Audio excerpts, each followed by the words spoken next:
الذكر وإنا له لحافظون কাদিয়ানীরা কাফের, কাদিয়ানীদের লাশ মুসলমানদের কবরস্থানে দাফন হতে পারে না। কাদিয়ানীরা কাফের, তাদের উপাসনালয়ের নাম মসজিদ হতে পারে না। কাদিয়ানীরা কাফের, তারা আমাদের আযানকে নকল করতে পারে না। কাদিয়ানীরা কাফের, তারা আমাদের কোরআনকে স্পর্শ করতে পারে না। কাদিয়ানীরা কাফের, তারা আমাদের মতো নামাজ পড়তে পারে না। কাদিয়ানীরা কাফের, তাদের নাম আব্দুর রহমান আব্দুর রহিম রাখতে পারে না। কাদিয়ানীরা কাফের, স্মার্ট কার্ডে, আইডি কার্ডে, পাসপোর্টে, জন্ম নিবন্ধনে তাদেরকে কাফের লিখতে হবে। এই জন্য সংসদে আইন পাস করা দরকার। ঠিক না ঠিক? ঠিক না ঠিক? আজকের এই মাহফিল থেকে দাবি জানাবো, অনতি বিলম্বে কাদিয়ানীদেরকে সংসদে আইন পাস করে তাদেরকে কাফের ঘোষণা করে দেওয়া হোক। এরা রাজি আছেন? আল্লাহ কবুল মঞ্জুর করো। খাত নামান ভালো করে বলে রাখেন, হযরত আল্লামা আহমদ শফি শাপলা চত্বরে আগমন করেছেন আল্লাহকে রাজি খুশি করার জন্য। কাদিয়ানীদের বিরুদ্ধে আন্দোলন করেন আল্লাহকে রাজি খুশি করার জন্য। এই বয়সে হেলিকপ্টারে বাংলাদেশের বিভিন্ন জায়গায় যান আল্লাহকে রাজি খুশি করার জন্য। এই বয়সে কোনোদিন সবক বাদ দেন না আল্লাহকে রাজি খুশি করার জন্য। আল্লামা আহমদ শফির আগে হযরত মুফতি ফজলুল হক আমিনী আন্দোলন সংগ্রাম করেছেন আল্লাহকে রাজি করার জন্য। শাইখুল হাদিস আল্লামা আজিজুল হক আন্দোলন সংগ্রাম করেছেন আল্লাহকে রাজি করার জন্য। আপনাদের পাশের জকিগঞ্জের সেই উবাইদুল হক খতমে নবুয়তের আন্দোলন করেছেন আল্লাহকে রাজি খুশি করার জন্য। আপনাদের সেইখে বিয়ামপুরি আল্লাহকে রাজি খুশি করার জন্য। সেইখে বাগা, সেইখে বর্ণবী আল্লাহকে রাজি খুশি করার জন্য জীবন বিলিয়ে দিয়েছেন আল্লাহকে রাজি খুশি করার জন্য। 1400 বৎসরের ভিতরে যত ওলি আব্দুল গাউস কুতুব আসছে সবাই আল্লাহকে রাজি খুশি করার জন্য। হযরত আবু বকর সিদ্দিক হারামের ভিতরে মায়ের খায়া বেহুশ হয়েছেন আল্লাহকে রাজি খুশি করার জন্য। হযরত উমর ইবনুল খাত্তাব জীবনের সর্বস্ব দিয়েছেন আল্লাহকে রাজি খুশি করার জন্য। হযরত উসমান শাহাদাত বরণ করেছেন আল্লাহকে রাজি খুশি করার জন্য। হযরত আলী শাহাদাত বরণ করেছেন আল্লাহকে রাজি খুশি করার জন্য। হযরত উমর শাহাদাত বরণ করেছেন আল্লাহকে রাজি খুশি করার জন্য। 1,24,000 পয়গম্বর হযরত ঈসা আলাইহিস সালাতু ওয়াস সালাম আল্লাহকে রাজি খুশি করার জন্য আসমানে চলে গেছেন। হযরত ইউনূস আলাইহিস সালাম মাছের পেটে গেছেন আল্লাহকে রাজি খুশি করার জন্য। ইউসুফ আলাইহিস সালাম কুয়াতে গেছেন আল্লাহকে রাজি খুশি করার জন্য। হযরত ইয়াকুব আলাইহিস সালাম 40 বছর পর্যন্ত কাঁদতে কাঁদতে অন্ধ হয়ে গেছেন আল্লাহকে রাজি খুশি করার জন্য। হযরত সুলাইমান সিংহাসনে গেছেন আল্লাহকে রাজি খুশি করার জন্য। নূহ আলাইহিস সালাম কিস্তিতে উঠছেন আল্লাহকে রাজি খুশি করার জন্য। ইব্রাহিম নমরুদের আগুনে গেছেন আল্লাহকে রাজি খুশি করার জন্য। আমার ভাইরা জাকারিয়া আলাইহিস সালাম করাত দিয়া চিরে গেছেন আল্লাহকে রাজি খুশি করার জন্য। হযরত আদম 350 বছর পর্যন্ত কাঁদছেন আল্লাহকে রাজি খুশি করার জন্য। আমার নবী আমার হযরত আল্লাহ তাবারক ওয়া তাআলা হযরত আদম আলাইহিস সালামকে কুদরতি হাতের দ্বারা বানাইছে। উদ্দেশ্য নবী মুহাম্মদুর রাসূলুল্লাহ আরশ কুরসি লৌহ কলম তৈরি করেছেন। উদ্দেশ্য নবী মুহাম্মদুর রাসূলুল্লাহ জান্নাত জাহান্নাম বানাইছে। উদ্দেশ্য নবী মুহাম্মদুর রাসূলুল্লাহ আসমান জমিন তৈরি করেছেন। উদ্দেশ্য নবী মুহাম্মদুর রাসূলুল্লাহ চন্দ্র সূর্য রাত্র দিন বানাইছে। উদ্দেশ্য নবী মুহাম্মদুর রাসূলুল্লাহ পাহাড় পর্বত তৈরি করেছেন। উদ্দেশ্য নবী মুহাম্মদুর রাসূলুল্লাহ আদম আলাইহিস সালামকে কুদরতি হাতের দ্বারা বানাইছে। উদ্দেশ্য নবী মুহাম্মদুর রাসূলুল্লাহ আদমকে জান্নাতের ভিতরে রাখছে। উদ্দেশ্য নবী মুহাম্মদুর রাসূলুল্লাহ আদমের ভিতর থেকে হাওয়া আলাইহিস সালামকে তৈরি করেছেন। উদ্দেশ্য নবী মুহাম্মদুর রাসূলুল্লাহ আদম আলাইহিস সালাম আর হাওয়া আলাইহিস সালামের সাথে বিবাহ বন্ধনে আবদ্ধ হয়েছে। উদ্দেশ্য নবী মুহাম্মদুর রাসূলুল্লাহ আদমকে দুনিয়াতে প্রেরণ করেছেন। উদ্দেশ্য নবী মুহাম্মদুর রাসূলুল্লাহ ইব্রাহিম আলাইহিস সালামকে খলিল বানাইছে। উদ্দেশ্য নবী মুহাম্মদুর রাসূলুল্লাহ ইব্রাহিমকে নমরুদের আগুন থেকে বাঁচাইছে। উদ্দেশ্য নবী মুহাম্মদুর রাসূলুল্লাহ নূহ আলাইহিস সালামকে কিস্তিতে উঠাইছে। উদ্দেশ্য নবী মুহাম্মদুর রাসূলুল্লাহ সুলাইমানকে সিংহাসন দান করেছেন। উদ্দেশ্য নবী মুহাম্মদুর রাসূলুল্লাহ ইউসুফকে সৌন্দর্য দিয়েছেন। উদ্দেশ্য নবী মুহাম্মদুর রাসূলুল্লাহ হযরত ঈসা আলাইহিস সালামকে বিনা বাপে মায়ের কোলে জন্ম দিয়েছেন। উদ্দেশ্য নবী মুহাম্মদুর রাসূলুল্লাহ সাল্লাল্লাহু আলাইহি আসসালামু আলাইকুম ওয়া রাহমাতুল্লাহি ওয়া বারাকাতুহু।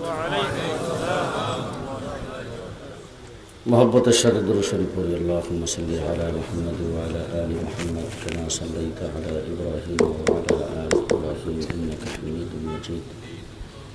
اللهم بارك على محمد وعلى آل محمد كما باركت على إبراهيم وعلى آل إبراهيم إنك حميد مجيد. إن الحمد لله نحمده ونصلي على رسوله الكريم أما بعد فأعوذ بالله من الشيطان الرجيم بسم الله الرحمن الرحيم ما كان محمد أبا أحد من رجالكم ولكن رسول الله وخاتم النبيين وقال رسول الله صلى الله عليه وسلم أنا خاتم النبيين لا نبي بعدي أو كما قال عليه الصلاة والسلام جناب سيد المحترم معزز حضرات علماء کرام সমবেত দারাকাল ইসলাম, এই সময়টা মানুষের জন্য কাজকর্মের সময়। কিছু সংখ্যক লোকের জন্য এই সময়টা আরামের সময়। জোহরের নামাজের পরে খানা পিনা খাইয়া কাইলুলা করা সুন্নত,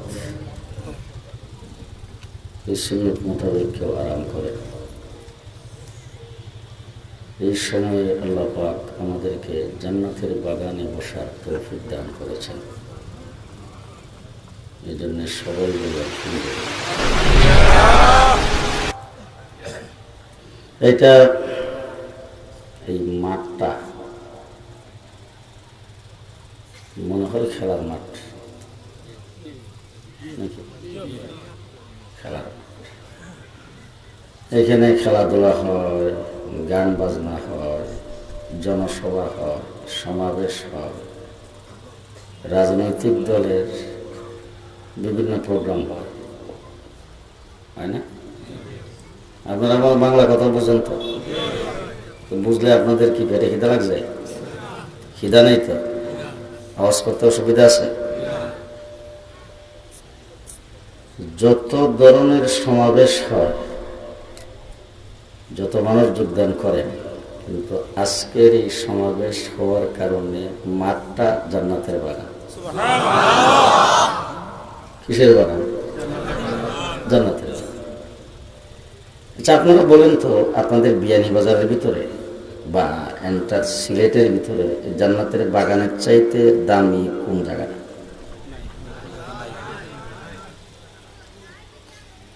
একটাও নাই। DC office? হ্যাঁ, ও আচ্ছা, বাংলাদেশের প্রেসিডেন্ট যে থাকে বঙ্গভবন, এটা তো জান্নাতের বাগানের চাইতে বোধহয় ডাবল। কম দাম? রাগ করে নাই তো? পৃথিবীর সবচাইতে মানুষের বানানো দামি যে বিল্ডিংটা, এটা হলো আমেরিকার হোয়াইট হাউস। হোয়াইট হাউসকে কয়েক কোটি বার বিক্রি করলে জান্নাতের 1 ইঞ্চির মূল্য হবে না। এখন আমাদের দেশে দেখেন আপনি, যত দামি মানুষ আছে, দামি লোক যেখানে থাকে ওই জায়গাটাও দামি। দামি লোক যেখানে থাকে জায়গাটা দামি না? আমাদের দেশের প্রেসিডেন্ট নামটা নিলেই আপনাকে উচ্চারণ করতে হবে মহামান্য প্রেসিডেন্ট। প্রধানমন্ত্রী, মাননীয় প্রধানমন্ত্রী। প্রধানমন্ত্রী থাকেন গণভবনে, প্রেসিডেন্ট থাকেন বঙ্গভবনে। এখন গণভবন, বঙ্গভবন, সচিবালয়, সংসদ ভবন, এইগুলি হইল দামি জায়গা। আচ্ছা, এইখানে আপনারা টিকিট ছাড়া যাইতে পারবেন তো? আসতে কম দিন। বঙ্গভবনের টিকিট ছাড়া যেতে পারবেন? এখন আপনি যদি বিয়ানীবাজার থেকে যদি কালকে সকালবেলা উঠে গাড়ি দিয়ে যায় বঙ্গভবনের গেটের সঙ্গে ধাক্কা লাগানো করবে, এই বেটা দেখ আমার আইডি কার্ড, আমি এই দেশের নাগরিক। হ্যাঁ, প্রেসিডেন্ট তো আমরাই বানাইছি, আমি আমার প্রেসিডেন্টের সঙ্গে দেখা করব, দিব না অ্যারেস্ট করব? কথা দিয়ে আসতে করব। তার কারণটা হলো, এইখানে যাইতে হইলে পারমিশন কাট লাগে, কারণ জায়গাটাও দামি, মানুষটাও দামি। জায়গাটাও দামি, মানুষটাও দামি। জান্নাতের বাগানে আপনারা এসেছেন, আপনারাও দামি, জান্নাতের বাগানও দামি। এই জন্য আপনি গণভবন, বঙ্গভবনের কাছে যায় দেখেন, ওরি বাবা 10 হাত দূরে দূরে এক একজন। হ্যাঁ, এই পরিসংখ্যান আছে।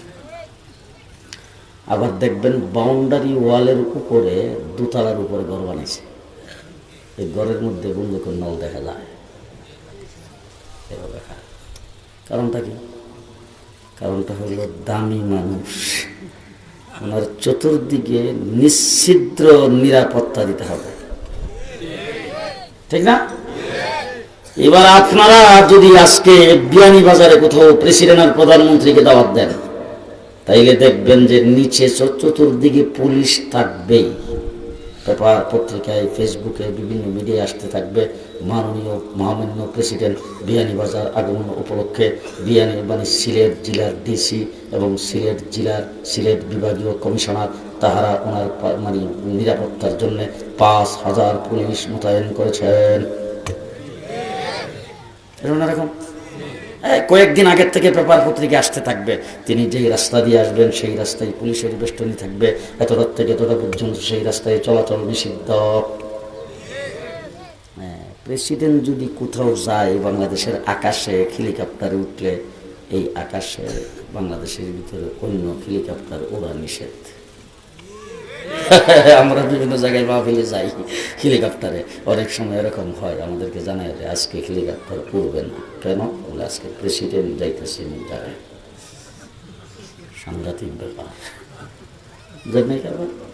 প্রেসিডেন্ট আসলে দেখবেন যে চতুর্দিক দিয়ে পুলিশ, এরপরে দেখেন আশেপাশে বিল্ডিং থাকলে বিল্ডিং এর ছাদের উপরে পুলিশ। যদি বিল্ডিং না থাকে দেখবেন যে বাঁশ দিয়ে টাওয়ার বানায়, টাওয়ার বানায় এইটার উপরে পুলিশ। কি কারণ? দামি মানুষ, খালি নিচের থেকে পাহারা দিলে চলবে না, উপরে উঠতেও পাহারা দেওয়া লাগবে। ও আমার ভাইরা, যারা জান্নাতের বাগানে এসেছেন, আপনারা এত দামি, এখানে চতুর্দিকে কোনো পুলিশ নাই, নূরের তৈরি রহমতের ফেরেশতারা চতুর্দিকে বেষ্টনী দিয়ে বসেছেন। এবার ওই যে পুলিশ ছাদের উপরও থাকে বাঁশ দিয়া টাওয়ার বানাইয়া। আমার রাসূল বলছেন এরকম টাওয়ার আর ছাদের উপরে না, একজন ফেরেশতার কাঁধে আরেকজন বসে জমিন থেকে আসমান পর্যন্ত। সুবহানাল্লাহ। আস্তে কইেন, বাইরে থেকে যেমন মানুষ না শুনে। সেই ফেরেশতাদের বেষ্টনীর ভিতরে এখন আমরা আছি। খুশি না বেজার? আমার বন্ধুগণ, কেন এই দামটা? এই জায়গাটা হইল জান্নাতের বাগান, আমরা যারা আসলাম আমরা এখানে দামি। আচ্ছা, আপনারা যারা এখানে বসেছেন, মাইকের আওয়াজ যতটুকু পর্যন্ত, অনেক দূর থেকে শুনে আসলাম, যতটুকু পর্যন্ত মাইকের আওয়াজ হইতেছে এতটুকুর ভিতরে তো কোনো মানুষজন নাই বোধ হয়। আছে? কোন মুসলমান বোধ নাই? মুসলমানও আছে? তো এই মানুষগুলি মাহফিলে আসতে পারলো না কেন?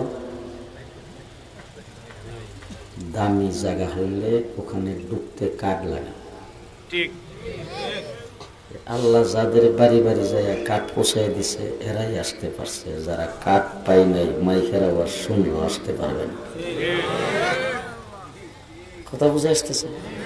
গণভবন, বঙ্গভবনে কাঠ পাইলে যখন ঢুকতে যাবেন তখন দেখেন গেটের মধ্যে কি চেকিং। প্রথমে করবে কাঠ দেখান, কাঠটা দেওয়ার পরে কাঠটা আবার খাতার লোকে মিলাইব ঠিক আছে কিনা, এটা আসল কাঠ না নকল, মিলিয়ে টিলে কাঠটা দিয়ে তারপরে করবে আপনার গাড়ি চেক। এরপরে বঙ্গভবনের দরজার সামনে যে নামলে দেখবেন যে দুইজন পুলিশ আয়া, একজন সামনে কারো এমনি দেখতেছে, আরেকজন এসে বডি চেক, কার্ডও চেক, গাড়িও চেক, বডিও চেক। জান্নাতের বাগানেও কিন্তু আপনারা যারা আসছেন গেটের মধ্যে চেক করে ঢুকাইছে। হ্যাঁ, ওই যে অনেক লোকজন দেখে ওই যে দোকানের সামনে, ওই যে ওরা ওই দোকানদারি করবে, দোকানের সামনে ওখানে বসে গল্প করবে, তারা এখানে ঢুকার চান্স পাবে না। তার কারণ হলো ফেরেশতাদের কাঠ চেকিং এ ধরা পড়ার পরে ওই জায়গায় রাখছে, এখানে আসতে দেবে।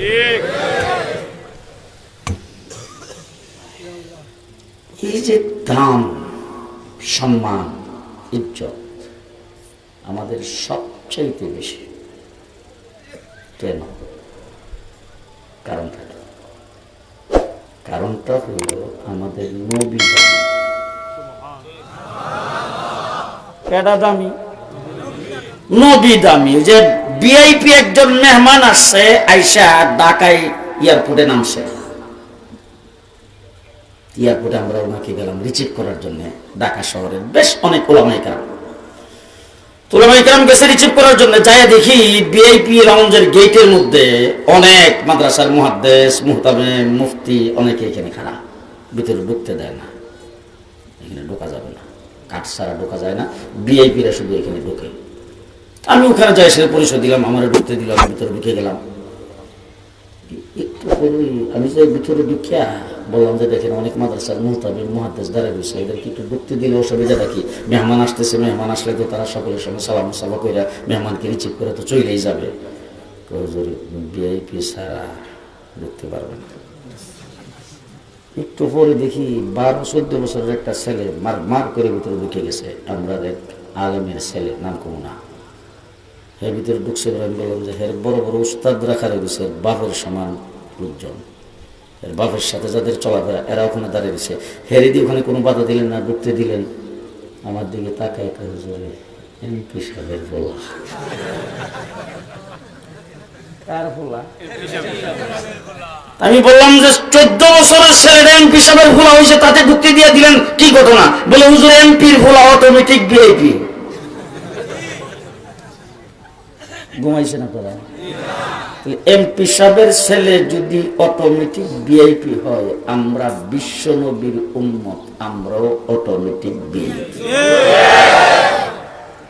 এমপি ভোলার যদি দাম হয়, আমরা বিশ্ব নবীর উম্মত, এই জন্য আমাদেরও দাম। দাম বেশি না কম? অনেক বেশি।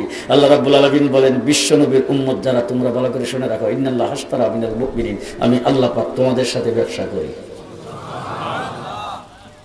আল্লাহ ব্যবসা করেন কার সাথে? মুমিনের সাথে, মুমিনের সাথে। ইন্নাল্লাহ আশতারা মিনাল মুমিনিন, আল্লাহ ব্যবসা করেন কার লগে? মুমিনের লগে ব্যবসা করেন। এখন আল্লাহ রাব্বুল আলামিন বলেন, তোমরা মুমিনের সাথে যে ব্যবসা করি দেখো, তোমরা যদি কোনো কোম্পানির সাথে ব্যবসা করো, কোম্পানি কিন্তু তোমার অফার দেয়। দেয়নি অফার? সারা বছর আপনি কোম্পানির সঙ্গে ব্যবসা করতেছেন, কোম্পানি বছর আপনার 1-2 বার অফার দেয়। অফারটা কি? একটা চিপসের প্যাকেট কিনবেন, একটা বল ফ্রি। আমরা ঘুমে ধরছে, একটা নুডলসের প্যাকেট কিনবেন, একটা বাডি ফ্রি। একটা সার্ফ এক্সেলের প্যাকেট কিনবেন, একটা বালতি ফ্রি। কথা কয় না দেই? ঠিক না? বছরে 1-2 বার এরকম অফার দেয় কোম্পানি। আমার আল্লাহ বলেন, ইন্নাল্লাহ আশতারা মিনাল মুমিনিন, আমি মুমিনদের সাথে ব্যবসা করি। হ্যাঁ মুমিন, আমার সাথে যারা ব্যবসা করতে, সব ভালো করে শুন, আমি আল্লাহ পাক তোদেরকে অফার দিলাম, যা কিনবে 1-10। সুবহানাল্লাহ। এটা বোধ জুলাই মাসে, জুনে, জানুয়ারিতে, ডিসেম্বর, বাজেটের আগে, বাজেটের পরে, কোন সময়? রাত্র দিন 24 ঘন্টা তুমি বালেগ হওয়ার পর থেকে মৃত্যু পর্যন্ত যা করবা, ফালাহু আশরু আমসালিহা। সুবহানাল্লাহ। হুজুর আপনারা ভিআইপি, আপনারাও কিছু সুবহানাল্লাহ আলহামদুলিল্লাহ না কইলে হারা করে ভূত আমি কথা বলতে। যা করবা 1-10। কারণটা কি? কারণটা হলো তোমরা আমার হাবিবের উম্মত, তোমাদের নবীও দামি, তোমরাও দামি। সুবহানাল্লাহ। এই আস্তে কও সুবহানাল্লাহ। তোমাদের নবীও দামি, তোমরাও দামি। তোমাদের চাইতে দামি কোনো উম্মত পৃথিবীতে আগমন করে নাই। কুনতুম খায়রা উম্মাতিন উখরিজাত লিন-নাস, যত মানুষকে নিয়ে প্রেরণ করেছি, সমস্ত মানুষের মধ্যে তোমাদের মূল্যায়ন সবচাইতে বেশি। সুবহানাল্লাহ। তোমরা দামি, তোমাদের সঙ্গে ব্যবসা করি, এই জন্য এত হাই অফার। আচ্ছা, একটা কিনলে 10টা দিবে, এরকম কোন অফার জীবনে শুনতে পাবে না। অনেক সময় অনেক শপিংয়ে দোকানে গেলে দেখি ওই 3টা একত্রিত করে ট্যাপ মারে রাখছে, ওই যে ড্রিঙ্কের বোতল 3টা একত্রিত করে ট্যাপ মারা, এখানে লেখা আছে অফার। কি অফার রে? 2টা কিনলে একটা ফ্রি। 2টা কিনবেন একটা ফ্রি। বিশেষ করে লন্ডন আমেরিকায় গেলে ওই যে রাস্তা দিয়ে গাড়ি চলার সময় অনেক শপিং আছে, ওই জায়গার মধ্যে সার্ভিস, ওই জায়গার মধ্যে থামলে যায় দেখি ভিতরে অফার আছে। আর আমাদের বন্ধু বান্ধব যারা আছে এরাও ভিতরে যায় দীক্ষা লই কোনো অফার আসেনি। আরে 2টা কিনলে 3 নম্বর একটা ফ্রি দিবে। আমার আল্লাহ বলেন একটা কিনবা 9টা ফ্রি দিব। ফালাহু আশরু আমসালিহা, দৈনিক অফার। এরপরে কি বলে? কোম্পানি তোরে বছরে 1 বার অফার দেয়, আমি আল্লাহ তোরে সাপ্তাহিক অফার দিলাম। সুবহানাল্লাহ। আসতে কর। সাপ্তাহিক অফার। ঈদে কি বলে? প্রত্যেক শুক্রবার। সকালবেলা উঠে সুন্নতগুলি আমল করবা, সুন্নতের উপর আমল করবা, বুঝেন নাই বোধ হয়। হাত পায়ের নখগুলি কাটবা, শরীরের পশম যে জায়গায় পরিষ্কার করা দরকার সেগুলি করবা, তারপরে সুন্নত তরিকায় গোসল করবা, এরপর তোমার তৌফিক অনুযায়ী ভালো কাপড় পরিধান করবা, তারপরে সুগন্ধি ব্যবহার করবা, পায়ে হাইটা মসজিদে গমন করবা আগে বাগে, সেখানে যাইয়া দুনিয়াবি কোনো কথাবার্তা না বইলা খতিবের কাছাকাছি বৈশা খতিবের খুতবা মনোযোগ সহকারে শ্রবণ করবা। এই কাজগুলি যদি তুমি করতে পারো প্রত্যেকটা কদমে 1 বছরের নেক। এটা কোন অফার? সাপ্তাহিক অফার। দেখেন ওই যে দৈনিকটা থেকে আরো ডাক্ট, দৈনিক অফার থেকে আরো বড়, প্রত্যেকটা কদমে কদমে 1 বছরের নেক। এরপরে আরো আছে, বলে দেখি, বলে দিল আসরের নামাজের পরে নামাজের মুসল্লাই বসবা, বৈশা আল্লাহুম্মা সাল্লি আলা মুহাম্মাদিন নবিয়িল উম্মি ওয়া আলা আলিহি ওয়া সাল্লিম তাসলিমা। এই দুরূদ শরীফ 80 বার পাঠ করবা, 80 বছরের গুনাহ মাফ। কোন অফার? যে সাপ্তাহিক অফার। এবার আল্লাহ কো এরপরে আরো আছে বাৎসরিক। তোমরা কি অফার?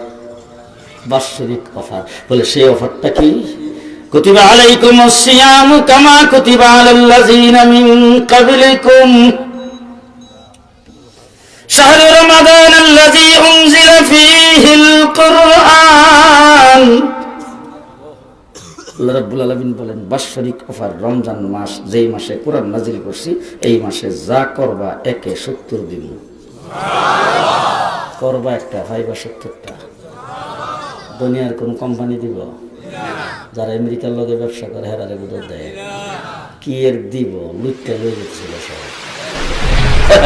সৌদি আরব থেকে দৈরে মিডল ইস্টের যত তেল আছে সব লুটটা লয়ে যেতেছে, কথা কয় না, ঠিক না? কি এর offer? I high high high high. আমার আল্লাহ বলেন বাৎসরিক অফার, রমজান মাসে একে 70। এরপর আল্লাহ আরো আছে, বলে আরেকটা শুনি, আরো আরো আরো বেশি। বলে এইটা কি? লাইলাতুল কদরি খায়রুম মিন আলফি শাহর। একটা রাত্র ইবাদত করবা, একটা রাত্র ইবাদত করবা 1000 মাসের চাইতে বেশি। বাৎসরিক অফার। কারণটা কি? বলে তোমাদের সঙ্গে এত অফার দিয়ে যে আমি আল্লাহ ব্যবসা করি, কারণ হইল তোমরাও দামি, তোমাদের নবীও দামি।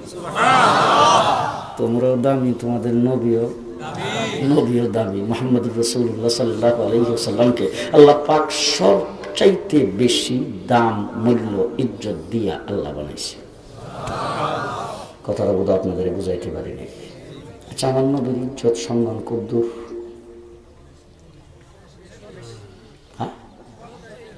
গোটা সৃষ্টি জগতের সকলের ঊর্ধ্বে। ওয়ারাফা'না লাকা যিকরাক। আমার আল্লাহ পাক বলেন, ও হাবিব, আপনার জিকির, আপনার আলোচনা, আপনার বরত্ব, আপনার পজিশন, আপনার ফজিলত, আপনার সানা, আপনার সিফত, যাবতীয় সবকিছু আমি আল্লাহ পাক ঊর্ধ্বে উঠাইয়া দিয়েছি। বলে কুদ্দুর ঊর্ধ্বে। বলে সৃষ্টি জগতের যা সৃষ্টি করেছি সবকিছু কুল কায়নাতের মধ্যে আপনার মর্যাদাশালী কেউ নাই, আপনার মর্যাদা সকলের ঊর্ধ্বে। আমি আল্লাহর পরের মর্যাদাটাই হলো আপনি হাবিবের। আল্লাহর পরের মর্যাদাটা কার? জি, লা ইউমকিনুস সানাউ কামা কানা হাক্কুহু বাদা খুদা বুজুর্গ তুহি কিসসা মুখতাসার। ও আমার ভাইরা, আমার আল্লাহর পরের মর্যাদাটাই হলেন আমার নবীর। তামাম সৃষ্টি জগতের সকলের সকলের সকলের আব্দুল কাদের জিলানীর থেকে কম, আব্দুল কাদের জিলানীর থেকে উপরে। আসতে কদি এখন দেখেন কিছু বন্ডরা ওয়াজ করে, রাসূল যখন মেরাজ শরীফ যাইতেছিল তখন বুরাকে উড়ার সময় বুরাকটা লড়ছি, আব্দুল কাদের জিলানী যদি না কইতো বুরাক থামতো না।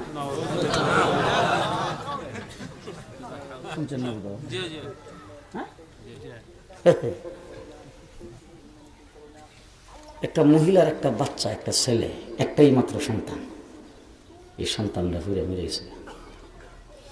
মরে যাওয়ার পরে মহিলা তো একবারে মাটির মধ্যে ফইরা সিলেনি শুরু করে দিছে।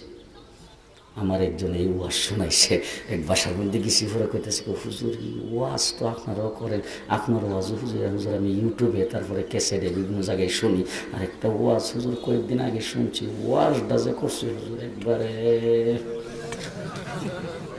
এই কথা কইও যাইয়া ওয়াজটারে বাইর করিয়া আমার সামনে ছাড়ছে, হুজুর এই ওয়াজটা এমন ওয়াজ জীবন শুনছি। ওয়াজের মধ্যে কইতেছে কি যে আব্দুল কাদের আর এক লোকের এক মহিলার বাচ্চা মারা গেছে, মারা যাওয়ার পরে মহিলা মাটির মধ্যে হইয়া গড়িয়ে নিয়ে আরম্ভ করছে, চিল্লানি আরম্ভ করছে। এমন সময় আব্দুল কাদের জিলানি এই রাস্তা দিয়ে যাইতেছিল, তো লোকজন যাই সেটা দৌড়ে আব্দুল কাদের জিলানিরে ধরছে, ধরে দেখেন কারবারটা কি করছে আজরাইলে। বলে কি করছে? বলে এই মহিলার মাত্র একটাই ছেলে, ছেলেটার আজরাইলে লয়ে গেছিল, এখন মহিলা তো কলজা ফেটটা যাইতেছে, তার চিল্লা ফাল্লা তো আমরা থাকতে পারতেছি না। এই কথা বলার পরে আব্দুল কাদের জিলানি আজরাইলে ডাকাইছে, টাকাইয়া আইনা আজরাইলের কালারের মধ্যে টান্দা দইরা একটা থাপ্পড় দিছে। আজরাইলের বেগের ভিতরে আসিল ওই সারা দিনে যত রূহ কবজ করছে সব, এই এক থাপ্পড়ে বেগ সিরা ফেলে গেছে, আর সারা দিনের রূহ যা আছে সব বাইরে গেছে, সমস্ত মুর্দা জিন্দে হয়ে গেছে। এখন আমি আপনাদের জিজ্ঞেস করতে চাই, আমার নবী মুহাম্মদুর রাসূলুল্লাহ সাল্লাল্লাহু আলাইহি সাল্লামের কুলে হুজুর আকরাম সাল্লাল্লাহু আলাইহি সাল্লামের ছেলে কাসেম, তৈয়ব, তাহের এরা ইন্তেকাল করেছেন। রাসূল সাল্লাল্লাহু আলাইহি ওয়াসাল্লাম আজরাইলের কাছ থেকে হুজুরের সন্তান ছেলেকে রাখতে পারল না। আব্দুল কাদের জিলানী আমার রাসূল থেকে বড়, কেমন বাড়ি বাইরে দরকার। আমি ওয়াজটা শুনে বললাম যে আমি হেরে যদি ফাইতাম প্রথম একটা সব দিয়ে দাঁত দিয়ে সবটি ফালাইতাম। হুজুর কম কি? আমি বললাম যে আপনার কি মনে হয়? আমার নবীর চেতে মর্যাদাশালী কেউ নাই, আছে যে কেউ নাই, কেউ নাই। আমার নবী মুহাম্মদুর রাসূলুল্লাহ সাল্লাল্লাহু আলাইহি সাল্লামকে আল্লাহ পাক সর্বোচ্চ মর্যাদা দিয়ে তৈরি করেছে। হযরত আদম আলাইহিস সালাতু ওয়াস সালামকে আল্লাহ পাক তৈরি করে সর্বপ্রথম জান্নাতের আরশের নিচে নিয়ে রাখছেন। আরশের নিচ থেকে হযরত আদম আলাইহিস সালাতু ওয়াস সালামকে ফেরেশতারা জান্নাতের ভিতরে আনছেন। জান্নাতের ভিতরে আদম আলাইহিস সালাম বসবাস করতেছেন। আল্লাহ বলছেন ওয়াকুলনা ইয়া আদম উসকুন, আদম জান্নাতটা হইল তোমার জন্য বাড়ি। আদম আলাইহিস সালাম জান্নাতের বাড়িতে বসবাস করতেছেন। হঠাৎ করে একদিন আল্লাহকে জিজ্ঞেস করেন, আল্লাহ একটা কথা বলতাম। আল্লাহকে কি কথা বলো দেখি? আল্লাহ একটা জিনিস জানার খুব দরকার, ভিতরে খালি একটা খটকা। বলে কি খটকাটা? বলে তুমি একটা জিনিস আমি চিনতে পারি নাই। বলে কোনটা চিনতে পারো নাই? বলে আল্লাহ তোমার নামের সাথে সব জায়গায় একটা নাম লেখা দেখতেছি। আস্তে করেন সুবহানাল্লাহ। তোমার নামের সাথে একটা নাম সব জায়গার মধ্যে লেখা দেখতেছি।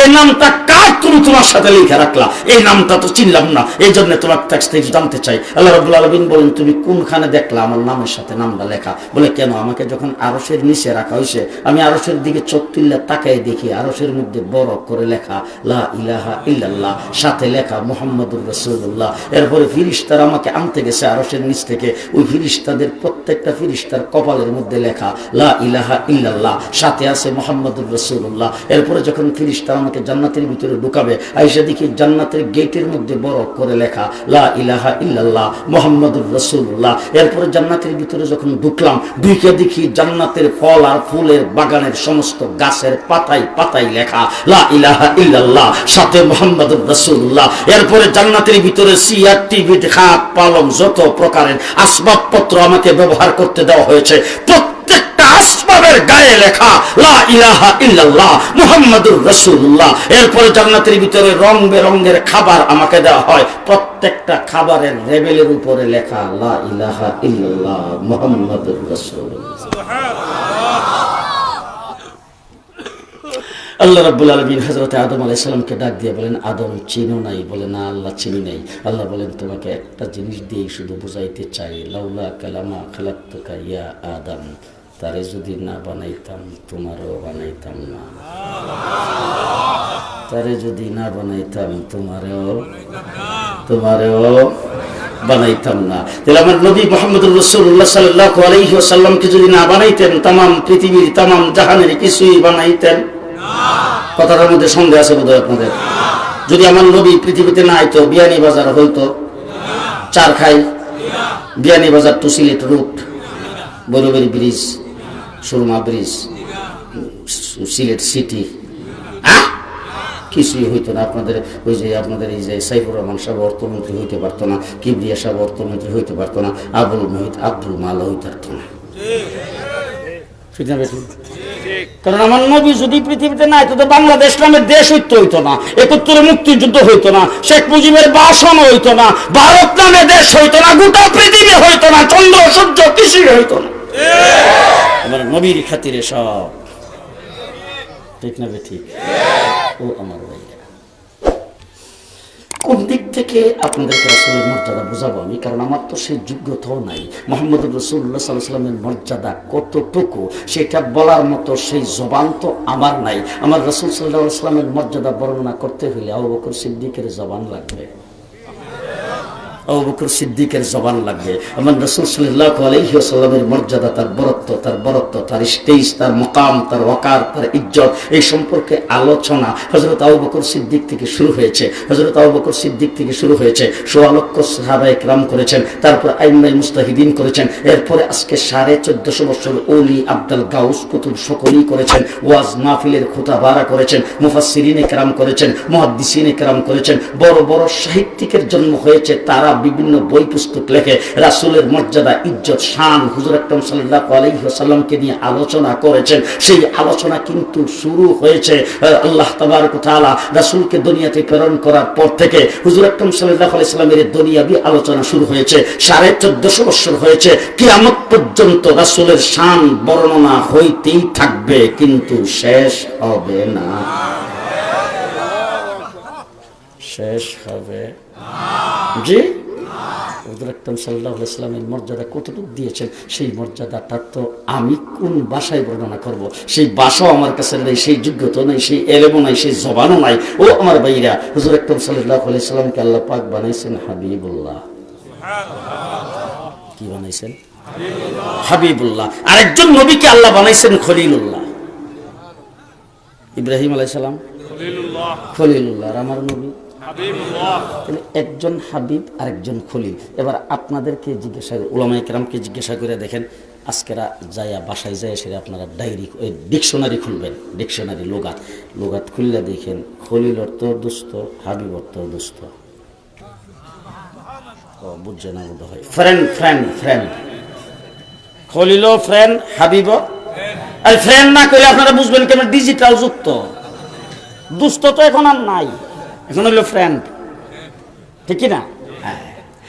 তো আল্লাহ পাকের দুষ্ট ইব্রাহিম খলিল, আল্লাহর দুষ্ট আমার নবী। একজন হাবিব আর একজন খলিল। খলিল মানিও দুষ্ট, হাবিব মানিও দুষ্ট। বেশ কমটা কি? খুব ভালো করে বুঝেন কি বেশ কম। খলিল ওই দুষ্টকে বলা হয় যেই দুষ্টের সঙ্গে দুস্তি করে সবকিছু নিয়ে নেওয়া হয়। হাবিব ওই দুষ্টকে বলা হয় যার সঙ্গে দুস্তি করে সব দিয়ে দেওয়া হয়। আস্তে আস্তে আস্তে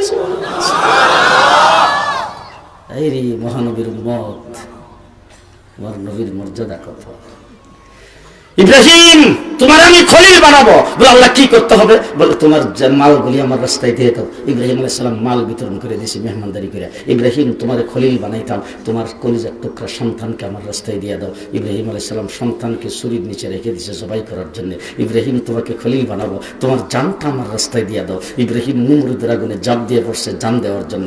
ইব্রাহিম, তোমাকে খলিল বানাবো, তোমার বিবি বাচ্চা আমার রাস্তায় দিয়ে দাও। ইব্রাহিম বিবি বাচ্চাকে নিয়ে গাইরি জিজারেন, যেখানে কোনো দানা পানি নেই সেখানে রেখে আসছে। ইব্রাহিম, তোমাকে খলিল বানাবো, তোমার অন্তরটা শুধুমাত্র আমার জন্য দিয়ে দাও। ইব্রাহিম আলাইহিস সালাম মা বাপ ভাই বেরাদর সদ্য গোষ্ঠী সবকিছু চাইরা দিয়া একমাত্র আল্লাহর জন্য অন্তরকে দিয়ে দিয়েছেন। ইব্রাহিম আলাইহিস সালাম খলিল হয়েছে। আর হাবিবের পালা যখন আসছে, আল্লাহ ডাক দিয়ে কয়, হাবিব আপনি রাজি হবেন, উহুদ পাহাড়টা আপনার জন্য স্মরণ বানিয়ে দেব।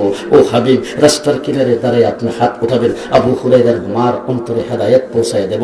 আপনি মক্কা থেকে হাত উঠাবেন, বেলালকে আপনার দরবারে পাঠিয়ে দেব। মদিনার থেকে হাত উঠাবেন, আবু হুরায়রাকে ইয়ামান থেকে আপনার দরবারে পাঠিয়ে দেব। আপনি দারে আরকাম থেকে হাত উঠাবেন, উমরকে মুসলমান করে আপনার দরবারে পাঠিয়ে দেব। আপনি মসজিদের মিম্বরে বসে হাত উঠাবেন, হাতটা মুখে মুছবার আগে মদিনাতে বৃষ্টি নাজিল করে দেব। আপনি গাছকে হাত দিয়ে ইশারা দিবেন, মা পায়ের কাছে এসে কালিমা পড়াইয়া দেব। আপনি আঙ্গুল দিয়ে ইশারা দিবেন, আকাশের চন্দ্র দুই টুকরা করে ছেড়ে দেব। একজন হাবিব আর একজন হাবিব আর একজন খলিল। এবার আরো বুঝাইতে চাই, বুঝবেন তো? খলিলুল্লাহ, আশিকুল্লাহ, হাবিবুল্লাহ, মাশুকুল্লাহ। বুঝে নাই? যিনি খলিল তিনি আল্লাহর আশিক, যিনি হাবিব আল্লাহ তার আশিক। আর আস্তে সুবহানাল্লাহ। যিনি খলিল তিনি আল্লাহর আশিক, যিনি হাবিব আল্লাহ তার আশিক। আচ্ছা, আজকে যে মাহফিলটা ইন্তজাম করছেন আপনারা কোন উদ্দেশ্যে? মানুষ আপনারা বেড়া করব, কইল যে বাবা বৈরাগী বাজারে বেড়া যে একটা মাহফিল যে করছে, আর এটা ভিডিও টিডিও করে আপনারা লন্ডনের দিকে ফাটাই দিবেন, আর ওখানে যাই সে এক একজনের দেখলে দিকে করে এই দেখ আমরা দেশের আমরা এলাকার মানুষ কি বেড়া মাহফিল। এই তো উদ্দেশ্য। হ্যাঁ, উদ্দেশ্য হইল আল্লাহ পাকের রেজামন্দি। আসলে কর ইন্তজাম করছেন আল্লাহ পাকের রেজামন্দি, চান্দা দিচ্ছেন আল্লাহ পাকের রেজামন্দির উদ্দেশ্যে। এই যে দুপুরের সময় খানা টানা না খায়া এই জোহরের পরের সময়টাতে এখানে এসে বসে রইলেন, ভবিষ্যতে চেয়ারম্যান হওয়ার লেগে মানুষের আলা করব কি লেগে? আল্লাহরে রাজি করার লেগে। কথা কম ঠিক না? ঠিক ঠিক না? ঠিক। খুব ভালো করে মনে রাখেন, হযরত আল্লামা আহমদ শফি শাপলা চত্বরে আগমন করেছেন আল্লাহকে রাজি খুশি করার জন্য। কাদিয়ানীদের বিরুদ্ধে আন্দোলন করেন আল্লাহকে রাজি খুশি করার জন্য। এই বয়সে হেলিকপ্টারে বাংলাদেশের বিভিন্ন জায়গায় যান আল্লাহকে রাজি খুশি করার জন্য। এই বয়সে কোনোদিন সবক বাদ দেন না আল্লাহকে রাজি খুশি করার জন্য। আল্লামা আহমদ শফির আগে হযরত মুফতি ফজলুল হক আমিনী আন্দোলন সংগ্রাম করেছেন আল্লাহকে রাজি করার জন্য। শাইখুল হাদিস আল্লামা আজিজুল হক আন্দোলন সংগ্রাম করেছেন আল্লাহকে রাজি করার জন্য। আপনাদের পাশের জকিগঞ্জের সেই উবাইদুল হক খতমে নবুয়তের আন্দোলন করেছেন আল্লাহকে রাজি খুশি করার জন্য। আপনাদের সেইখে বিয়ামপুরি আল্লাহকে রাজি খুশি করার জন্য। সেইখে বাগা, সেইখে বর্ণবী আল্লাহকে রাজি খুশি করার জন্য জীবন বিলিয়ে দিয়েছেন আল্লাহকে রাজি খুশি করার জন্য। 1400 বৎসরের ভিতরে যত ওলি আব্দুল গাউস কুতুব আসছে সবাই আল্লাহকে রাজি খুশি করার জন্য। হযরত আবু বকর সিদ্দিক হারামের ভিতরে মায়ের খায়া বেহুশ হয়েছেন আল্লাহকে রাজি খুশি করার জন্য। হযরত উমর ইবনুল খাত্তাব জীবনের সর্বস্ব দিয়েছেন আল্লাহকে রাজি খুশি করার জন্য। হযরত উসমান শাহাদাত বরণ করেছেন আল্লাহকে রাজি খুশি করার জন্য। হযরত আলী শাহাদাত বরণ করেছেন আল্লাহকে রাজি খুশি করার জন্য। হযরত উমর শাহাদাত বরণ করেছেন আল্লাহকে রাজি খুশি করার জন্য। 1,24,000 পয়গম্বর হযরত ঈসা আলাইহিস সালাতু ওয়াস সালাম আল্লাহকে রাজি খুশি করার জন্য আসমানে চলে গেছেন। হযরত ইউনূস আলাইহিস সালাম মাছের পেটে গেছেন আল্লাহকে রাজি খুশি করার জন্য। ইউসুফ আলাইহিস সালাম কুয়াতে গেছেন আল্লাহকে রাজি খুশি করার জন্য। হযরত ইয়াকুব আলাইহিস সালাম 40 বছর পর্যন্ত কাঁদতে কাঁদতে অন্ধ হয়ে গেছেন আল্লাহকে রাজি খুশি করার জন্য। হযরত সুলাইমান সিংহাসনে গেছেন আল্লাহকে রাজি খুশি করার জন্য। নূহ আলাইহিস সালাম কিস্তিতে উঠছেন আল্লাহকে রাজি খুশি করার জন্য।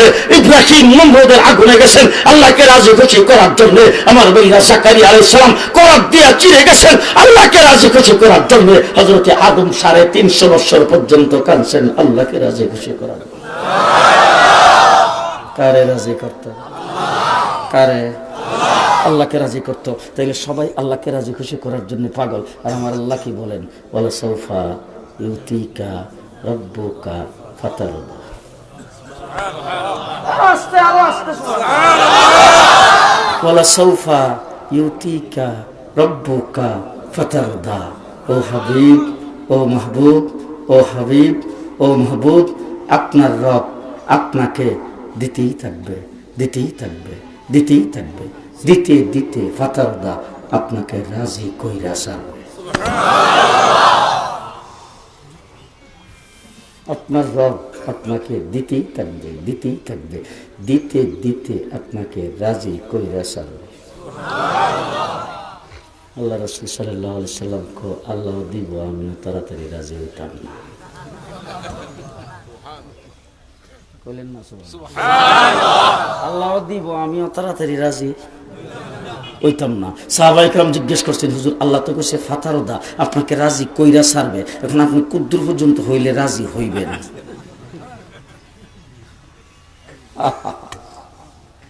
আল্লাহ হাবিব বলেন আমার একটা উম্মত যতক্ষণ পর্যন্ত জাহান্নামে দেখব ততক্ষণ পর্যন্ত আমি রাজি হব না। আল্লাহু আকবার, আল্লাহ। ও আমার ভাইরা, উম্মতের জন্য সবচাইতে দরদি হলেন নবী। ঠিক মর্যাদা আল্লাহ পাক কতটুকু দান করেছেন আল্লাহর হাবিব। কি বলবো, যত নবী পৃথিবীতে পাঠাইছেন সমস্ত নবীকে আল্লাহ পাক নবুয়ত প্রমাণের জন্য মুজিজা দান করেছেন। দেশেরই মুজিজা, কোন নবীর দেশে একটা, কাউকে দুইটা, কাউকে তিনটা, কাউকে পাঁচটা, কাউকে সাতটা, কাউকে 10টা।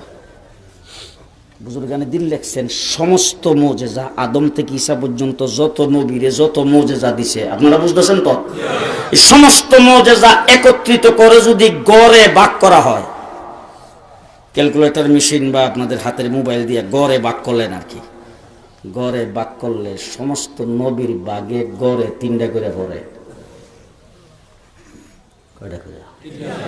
3টা করে পড়ে। আর আল্লাহর হাবিবের পালা যখন আসছে, আল্লাহ ডাক দিয়া কয়, হাবিব আপনার 3.5 হাত বডি পুরাটাই মুজিজা। এরপরে কি বলে, আপনার জন্ম থেকে মৃত্যু পর্যন্ত পুরা জিন্দেগি মুজিজা। বলে কেমন মুজিজা? বলে আপনার মুখের থেকে থুতু বের হবে সমস্ত রোগের অ্যান্টিবায়োটিক। আস্তে সুবহানাল্লাহ। আপনার শরীর থেকে গাম বের হবে, গামটা মেশকে আম্বর চাইতে বেশি সুগন্ধি। হযরতে আনাস রাদিয়াল্লাহু তাআলা আনহু 10 বছর রাসূলের খেদমত করেছেন। হযরতে আনাস যেখানে যাইতো, এখানে লোকজনে জিজ্ঞেস করতো, আনাস ভাই এত দামি আর এত সুগন্ধিযুক্ত আতর কই পাও? উনি কোন বাজারে বিক্রি হয় না, রাসূল সাল্লাল্লাহু আলাইহি ওয়াসাল্লামের শরীর থেকে গাম বের হয়, আর এদের আমি শিশিতে ঢুকায় রাখি, কোন হানাইবার আগে দিয়াই।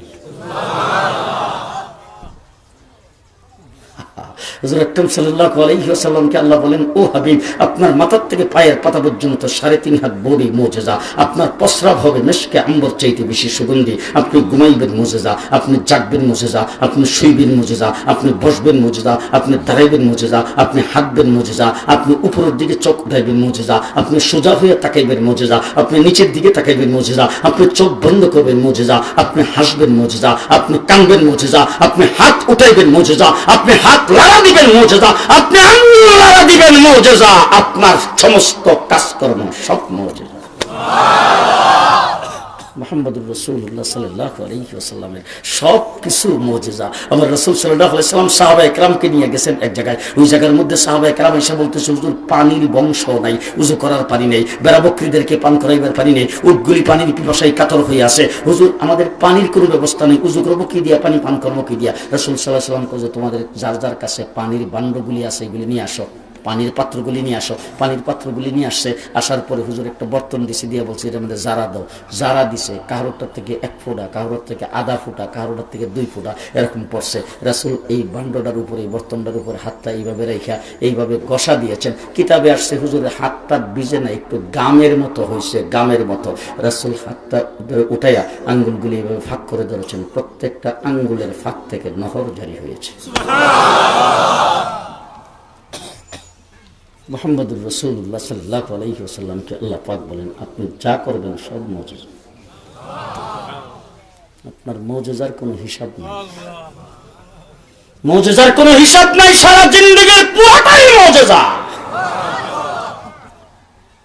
আবু জেহেল আয়েশা বলতেছে, ভাতিজা এই গাছটা যদি তোমার নবীর কথা কইতো, তুমি যে নবী, তাইলে মনে করতাম তুমি নবী।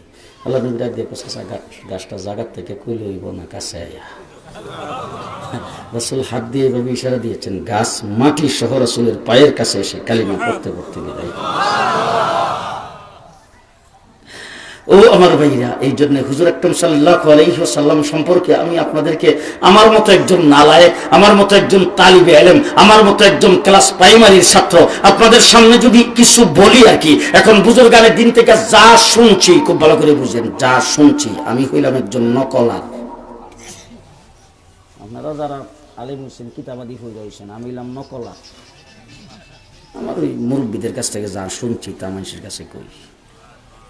আমি যা শুনছি তা যদি বর্ণনা করি, সন্ধ্যা পর্যন্ত কইতে পারব রাসূলের ইজ্জত আর সম্মান। যেহেতু ইজ্জত সম্মান আমি আপনাদের সামনে বর্ণনা করব, কিছু সংখ্যক লোক তো আছে আমরা দেখলে নেশা এরা আসলে নবী প্রেমিক না, নবী প্রেমিক না।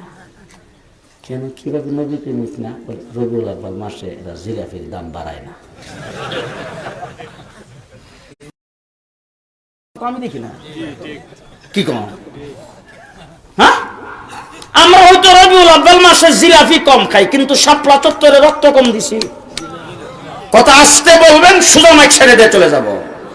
রক্তের যখন প্রয়োজন হয়েছে, রক্ত যেখানে দেওয়া দরকার সেখানে আমরা দিয়েছি, ঠিক না ঠিক?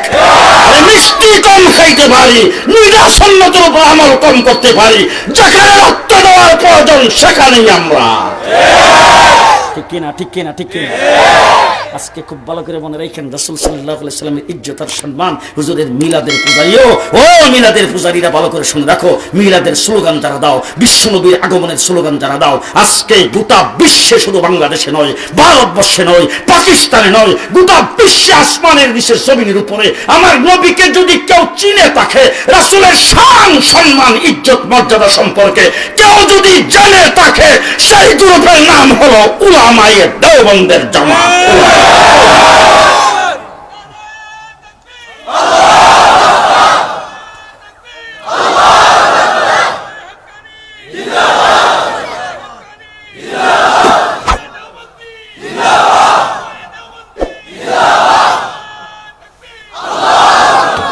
জাযাকাল্লাহ, জাযাকাল্লাহ। সাদা দাড়ি দেখছেন তো, ব্যাপার আছে। চিনলেন না উলামায়ে দেওবন্দ? ছিলেন না। আল্লাহ মাহমুদ শফি 103 বছর বয়স, এখনো দৈনিক কমপক্ষে 2 থেকে 3 ঘন্টা বখারি না ভরাইলে মাথা ঠিক থাকে না। বখারি পড়াই তকরিরও দেয়, কথা আসতে। ডাক্তার, ইঞ্জিনিয়ার, ব্যারিস্টার, বয়স হয়ে গেছে 80, এখন আর কেউ জিগাইলে উল্টা পাল্টা কয় লেগে যায় না কাছে। আমরা রাগ করতেছেন নাকি তা বুঝলাম না, ঠিক না? ঠিক। হযরত শেখ আব্দুল্লাহ দরখাস্তি 100-র উপরে বয়স, ডাক্তার তাকে চেক আপ করার জন্য গেছেন, যাইয়া তারপরে যন্ত্রপাতি শরীরের মধ্যে লাগাইছে, লাগাইয়া তারপরে উনি সোজা হয়ে শুয়ে আছেন, তারপরে যন্ত্র লাগাইয়া ডাক্তার তারপরে বলতেছে, হুজুরের স্বাস্থ্য খুব বেশি খারাপ না, তবে হুজুরের দেমাগে কাজ করতেছে না, অর্থাৎ ব্রেইনে কাজ করতেছে না, বয়স অনেক বেশি হয়েছে। তো এই কথা বলছে করে উনি ওনার খাদেমের দিকে তাকে জিজ্ঞেস করতেছে, ডাক্তার সাহেব নে কিয়া কাহা?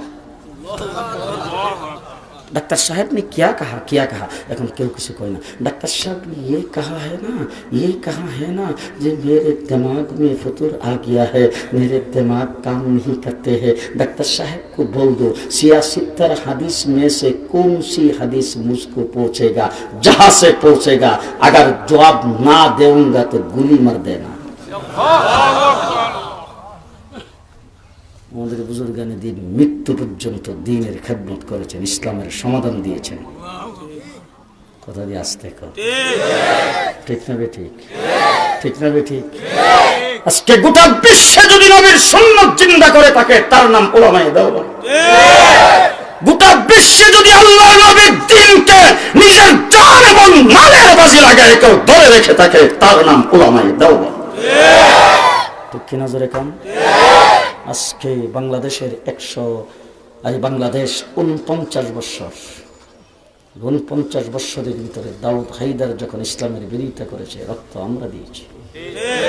আহমদ শরীফ ইসলামের বিরুদ্ধে আসছে, রক্ত আমরা দিয়েছি। আসছে তসলিমা নাসরিন কোরআন পরিবর্তনের কথা বলছে, রক্ত আমরা দিয়েছি। আসছে বাংলাদেশে হাইকোর্টের সামনে মূর্তি লাগাইছে, রক্ত আমরা দিয়েছি। রাষ্ট্রধর্ম ইসলামকে বাতিল করতে চেয়েছে, রক্ত আমরা দিয়েছি। হাইকোর্ট থেকে ফতোয়ার বিরুদ্ধে রায় দিয়েছে, রক্ত আমরা দিয়েছি। শিকা চিরন্তন জ্বালিয়েছে, রক্ত আমরা দিয়েছি। আর নাস্তিকার মুরতাদ ব্লগারেরা আল্লাহ নবীর ইজ্জতের উপর আক্রমণ করেছে, রক্ত আমরা দিয়েছি। বর্তমানে খতমে নবুয়ত কাদিয়ানী ফতোয়ার বিরুদ্ধে আহমদ শফির নেতৃত্বে রক্ত আমরা দিতে প্রস্তুত।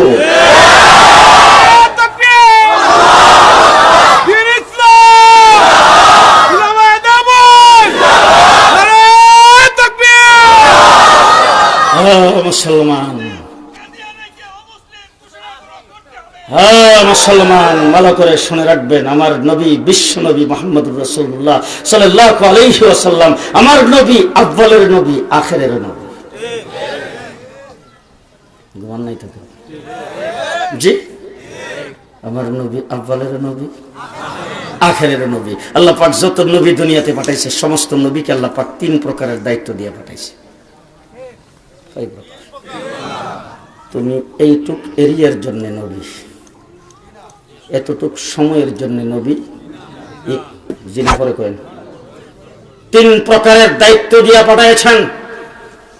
নির্ধারিত এরিয়ার জন্য নবী, নির্ধারিত সময়ের জন্য নবী, নির্ধারিত জাতি গোষ্ঠীর জন্য নবী।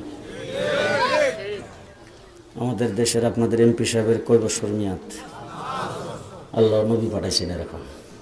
নূহ আলাইহিস সালাম 9.5 বছর, 9.5 বছর, এরকম নির্ধারিত সময় দিয়া আল্লাহ নবী পাঠাইছে। আবার একই টাইমে একাধিক নবী, বিয়ানীবাজারের জন্য একজন, সিলেটের জন্য আবার আরেকজন। আপনারাও ঘুমাইছো? কথা বুঝতেছেন না? এরকম নির্ধারিত সময়, নির্ধারিত জায়গা, নির্ধারিত জাতি গোষ্ঠীর জন্য আল্লাহ পাক আদম থেকে ঈসা পর্যন্ত সমস্ত নবী পাঠাইছেন। আর আল্লাহর হাবিবকে পাঠায় আল্লাহ বলছেন, ও হাবিব, আমি রব, আমি সৃষ্টিকর্তা, আমি আল্লাহর এরিয়া যদ্দূর আপনার নবুয়তের এরিয়া তদ্দূর। আমার নবী বিশ্ব নবী, আমার নবী সকল নবীদেরও নবী।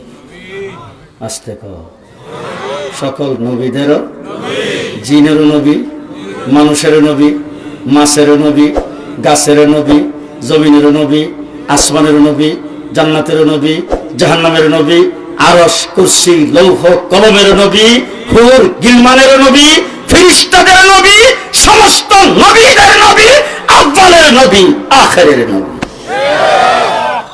আউয়ালের নবী, আখিরের নবী। আপনাদের এখানে কি বড় ধরনের কোন খানা পিনার আয়োজন হয়? 500, 700, 1000, 1500, 2000, 5000 মানুষের খানা হয় না? খাওয়ার পরে যে মিষ্টি খাওয়া, এটা কিন্তু আমরা দেশে সুন্নত একবারে আদিকাল থেকে। এই সুন্নত কিন্তু সবাই পালন করে। আরে বাবা, আপনাদের দেশে দেখছি অনেক জায়গায় খাইতে বসলে খাওয়ার শেষ হয় না, বেরুন ভাত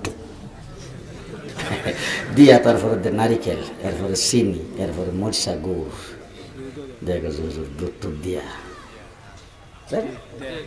এরপরে পায়েস, ফিন্নি, চিনেন না আপনারা?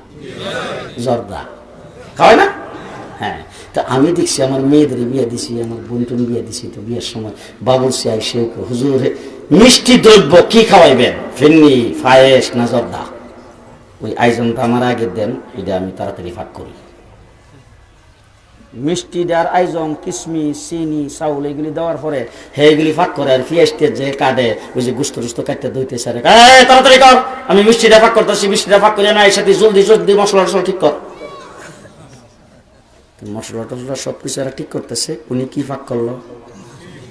মিষ্টি। আমার একদিন ডাক দেখো, হুজুর একটা রুম খালি করে দিল। বললাম, বাবা এত মেহমানের মধ্যে তোমার রুম খালি করে দিই থেকে? বলো না হুজুর, একটা রুম আমার লাগবে। তো রুমটা খালি করে দিলাম, পরে রুমের মেজের মধ্যে নিয়ে, রুমের মধ্যখানে নিয়ে, ওই ডিশের মধ্যে মিষ্টি যে ফাঁক করছে ফিন্নি, এটা সরাই রেখে দিছে, রেখে ফ্যান চালিয়ে দিছে। কোথা করতে হবে? ঠান্ডা হইতো কথা কম, কারণ মিষ্টি কি গরম? গরম খানা ঠান্ডা, ঠান্ডা, এটা ঠান্ডা হইতো। এটা ঠান্ডা করতো দিয়া, এরপরে সে রোস্ট, পোলাও, রেজালা যা কিছু ফাঁক করার সবাই সে ফাঁক করছে। এবার আপনারা কোন তো, রোস্ট, পোলাও, রেজালা ফাঁক করলো মিষ্টির আগে না পরে?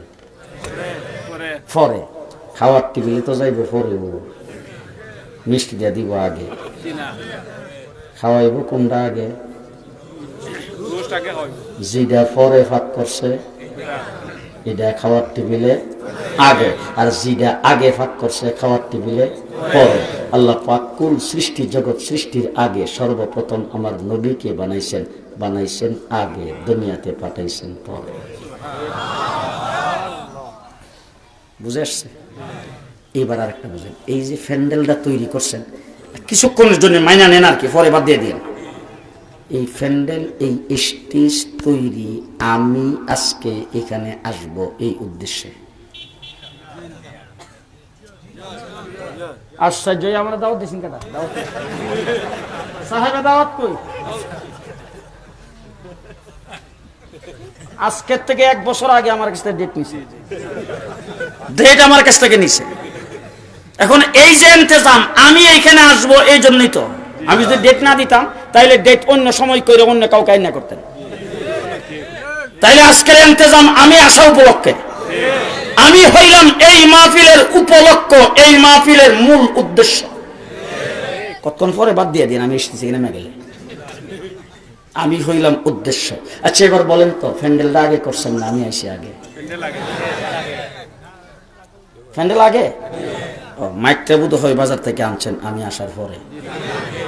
মাইকও লাগাইছেন আগে? ও তাইলে লাইট বুধ হয় আমি আসার পরে, লাইটও আগে। আমি হইলাম এই মাহফিলের উপলক্ষ, এই মাহফিলের উদ্দেশ্য। আমি আসছি পরে, প্যান্ডেল বানাইছেন আগে। আমি আসছি পরে, স্টেজ বানাইছেন আগে। আমি আসছি পরে, মাইক লাগাইছেন আগে। ঠিক তামাম সৃষ্টি জগৎ আসমান জমিন তৈরির উদ্দেশ্য আমার নবী মুহাম্মদুর রাসূলুল্লাহ সাল্লাল্লাহু আলাইহি ওয়াসাল্লাম আসমানের সামিয়ানা তৈরি করেছেন আগে, আমার নবীকে দুনিয়াতে প্রেরণ করেছেন পরে, চন্দ্র সূর্যের লাইট লাগাইছেন আগে, আমার নবীকে দুনিয়াতে পাঠাইছে পরে। কথা মাসলা বুঝছেন তো? এবার আমি যে উপলক্ষ বাদ দিয়ে দেন, এবার আমারটা বাদ দিয়ে দেন, মাসলাটা বুঝে গেলে শেষ। ঠিক আছে তো? মাসলা বুঝছেন তো? এবার হ্যাঁ আরেকটা বলতে চাই, ভাত খান চাউলের না দানের? চাউল আগে না দান আগে? যে দান আগে। এবার দেখেন চাউল উদ্দেশ্য, মূল উদ্দেশ্য হলো চাউল। মূল উদ্দেশ্য কি? চাউল। মূল উদ্দেশ্য চাউল। সর্বপ্রথম দান্ডারে পানি দিয়ে ভিজাইছে, ভিজাই তারপরে ইট দিয়া সাপ দিয়া রাখছে। 2 দিন পরে বেরিয়েছে গেরা। গেরা বুঝেন না? বুঝা গেরা আমাদের দেশে বলে গেরা। এরপরে কাদা মাটির মধ্যে নিয়ে ফালাইছে, এটারে কয় জ্বালা। উদ্দেশ্য চাউল। উদ্দেশ্য কি? চাউল। এরপরে জ্বালাটা একটু বড় হয়েছে, ক্ষেতের মধ্যে নিয়ে লাইন ধরে লাগাইছে, উদ্দেশ্য হইল চাউল। এরপরে সার দিছে, গোবর দিছে, পানি দিছে, হুইটার দিছে, এরপরে ঘাস পরিষ্কার করছে, উদ্দেশ্য হইল চাউল। ধান গাছ আস্তে আস্তে বড় হইয়া তারপরে ধানের শীষ ধরছে, উদ্দেশ্য হইল চাউল। এরপরে ক্ষেতের মধ্যে ফাঁকছে, উদ্দেশ্য হইল চাউল। কেটটা বাড়িতে আনছে, উদ্দেশ্য হইল চাউল। মেশিন দিয়ে সুরাইছে, উদ্দেশ্য হইল চাউল। এরপরে পানি দিয়ে ভিজে আবার সিদ্ধ করছে, উদ্দেশ্য হইল চাউল। এরপরে মেশিন রোদে দিয়ে শুকাইছে, উদ্দেশ্য হলো চাউল। মেশিনে বাঙ্গায় চাউল বাড়ি করছে। আগে যা কিছু করলো কোন উদ্দেশ্যে? চাউল আইলো কখন? সকলের শেষে। সকলের শেষে যেই চাউল আসছে, এই চাউলের উদ্দেশ্যেই আগে যা কিছু আছে সবকিছু বুঝবে না। সবকিছু করছে কোন উদ্দেশ্যে? চাউলের উদ্দেশ্যে। তো উদ্দেশ্য চাউলটা আসছে কি আগে না পরে? সকলের পরে। আমার নবী, আমার হযরত আল্লাহ তাবারক ওয়া তাআলা হযরত আদম আলাইহিস সালামকে কুদরতি হাতের দ্বারা বানাইছে, উদ্দেশ্য নবী মুহাম্মদুর রাসূলুল্লাহ। আরশ কুরসি লৌহ কলম তৈরি করেছেন, উদ্দেশ্য নবী মুহাম্মদুর রাসূলুল্লাহ। জান্নাত জাহান্নাম বানাইছে, উদ্দেশ্য নবী মুহাম্মদুর রাসূলুল্লাহ। আসমান জমিন তৈরি করেছেন, উদ্দেশ্য নবী মুহাম্মদুর রাসূলুল্লাহ। চন্দ্র সূর্য রাত্র দিন বানাইছে, উদ্দেশ্য নবী মুহাম্মদুর রাসূলুল্লাহ। পাহাড় পর্বত তৈরি করেছেন, উদ্দেশ্য নবী মুহাম্মদুর রাসূলুল্লাহ। আদম আলাইহিস সালামকে কুদরতি হাতের দ্বারা বানাইছে, উদ্দেশ্য নবী মুহাম্মদুর রাসূলুল্লাহ। আদমকে জান্নাতের ভিতরে রাখছে, উদ্দেশ্য নবী মুহাম্মদুর রাসূলুল্লাহ। আদমের ভিতর থেকে হাওয়া আলাইহিস সালামকে তৈরি করেছেন, উদ্দেশ্য নবী মুহাম্মদুর রাসূলুল্লাহ। আদম আলাইহিস সালাম আর হাওয়া আলাইহিস সালামের সাথে বিবাহ বন্ধনে আবদ্ধ হয়েছে, উদ্দেশ্য নবী মুহাম্মদুর রাসূলুল্লাহ। আদমকে দুনিয়াতে প্রেরণ করেছেন, উদ্দেশ্য নবী মুহাম্মদুর রাসূলুল্লাহ। ইব্রাহিম আলাইহিস সালামকে খলিল বানাইছে, উদ্দেশ্য নবী মুহাম্মদুর রাসূলুল্লাহ। ইব্রাহিমকে নমরুদের আগুন থেকে বাঁচাইছে, উদ্দেশ্য নবী মুহাম্মদুর রাসূলুল্লাহ। নূহ আলাইহিস সালামকে কিস্তিতে উঠাইছে, উদ্দেশ্য নবী মুহাম্মদুর রাসূলুল্লাহ। সুলাইমানকে সিংহাসন দান করেছেন, উদ্দেশ্য নবী মুহাম্মদুর রাসূলুল্লাহ। ইউসুফকে সৌন্দর্য দিয়েছেন, উদ্দেশ্য নবী মুহাম্মদুর রাসূলুল্লাহ। হযরত ঈসা আলাইহিস সালামকে বিনা বাপে মায়ের কোলে জন্ম দিয়েছেন, উদ্দেশ্য নবী মুহাম্মদুর রাসূলুল্লাহ সাল্লাল্লাহু আলাইহি ওয়াসাল্লাম। কুল সৃষ্টি জগতের উদ্দেশ্য মুহাম্মদুর রাসূলুল্লাহ সাল্লাল্লাহু আলাইহি ওয়াসাল্লাম। এবার উদ্দেশ্য নবী আসছেন সকলের পরে। ঘুমান নাই তো কেউ? বিরক্ত হয়ে গেছে? কাহিল শেষ করে দেবো তো কথা আস্তে বন্ধ, আস্তে কথা বলবেন। আহা, এবার জিজ্ঞেস করতে চাই, চাউল হলো উদ্দেশ্য, চাউল যখন হয়ে গেছে চাউলটা দিয়ে আবার দান বানান হবে না? কেন আপনাদের বিয়ানীবাজার এমন কোন মেশিন, এমন কোন ফ্যাক্টরি আবিষ্কার হয়েছে না যে চাউল থেকে দান? হ্যাঁ, বাংলাদেশে এরকম অনেক অনেক মানে এই কোম্পানি, অনেক মেশিন পত্র আবিষ্কার হয়েছে, অনেক মেইল আবিষ্কার হয়েছে। মুডা চাউলটা একটা সিফন বানায় প্যাকেট করে বাজারে বাসমতি, ঠিক না? ঠিক। কিন্তু এমন কোন মেশিন দেখছেন চাউলটারে দান বানায়? জি আছে, এরকম কিয়ামত পর্যন্ত হবে। চাউল হলো উদ্দেশ্য, চাউল হয়ে যাওয়ার পরে চাউল দিয়ে যিনি দান বানানো সম্ভব নয়। আমার নবী মুহাম্মদ হলেন উদ্দেশ্য। নবী মুহাম্মদ পৃথিবীতে আসার পরে আর কোন নবী আসাও সম্ভব নয়। চাউল উদ্দেশ্য, চাউল হয়ে যাওয়ার পরে চাউল দিয়ে যেমন দান করা যায় না, আমার নবী উদ্দেশ্য নবী মুহাম্মদ পৃথিবীতে আসার পরে নতুন কোন নবী হওয়া যায় না। কথা বুঝে আসছে? এবার জিজ্ঞেস করতে চাই, চাউল যখন হয়েছে চাউল দিয়ে কি ভাত পাক করা সম্ভব? পোলাও বোধ সম্ভব না? পোলাও সম্ভব, বিরিয়ানি, কাচ্চি, ফিন্নি, পায়েস, খিচুড়ি, গুড়ি কোটা, ফিরা বানানো সম্ভব? সম্ভব। খুব ভালো করে বুঝেন, চাউল হলো উদ্দেশ্য, চাউল হয়ে যাওয়ার পরে চাউল দিয়ে যেমন ভাত পাক করা সম্ভব, ঠিক তেমনি করে নবী মুহাম্মদ হলেন উদ্দেশ্য। নবী মুহাম্মদ পৃথিবীতে আসার পরে নবী মুহাম্মদের ইলম থেকে আল্লামা আহমদ শফি হওয়া সম্ভব।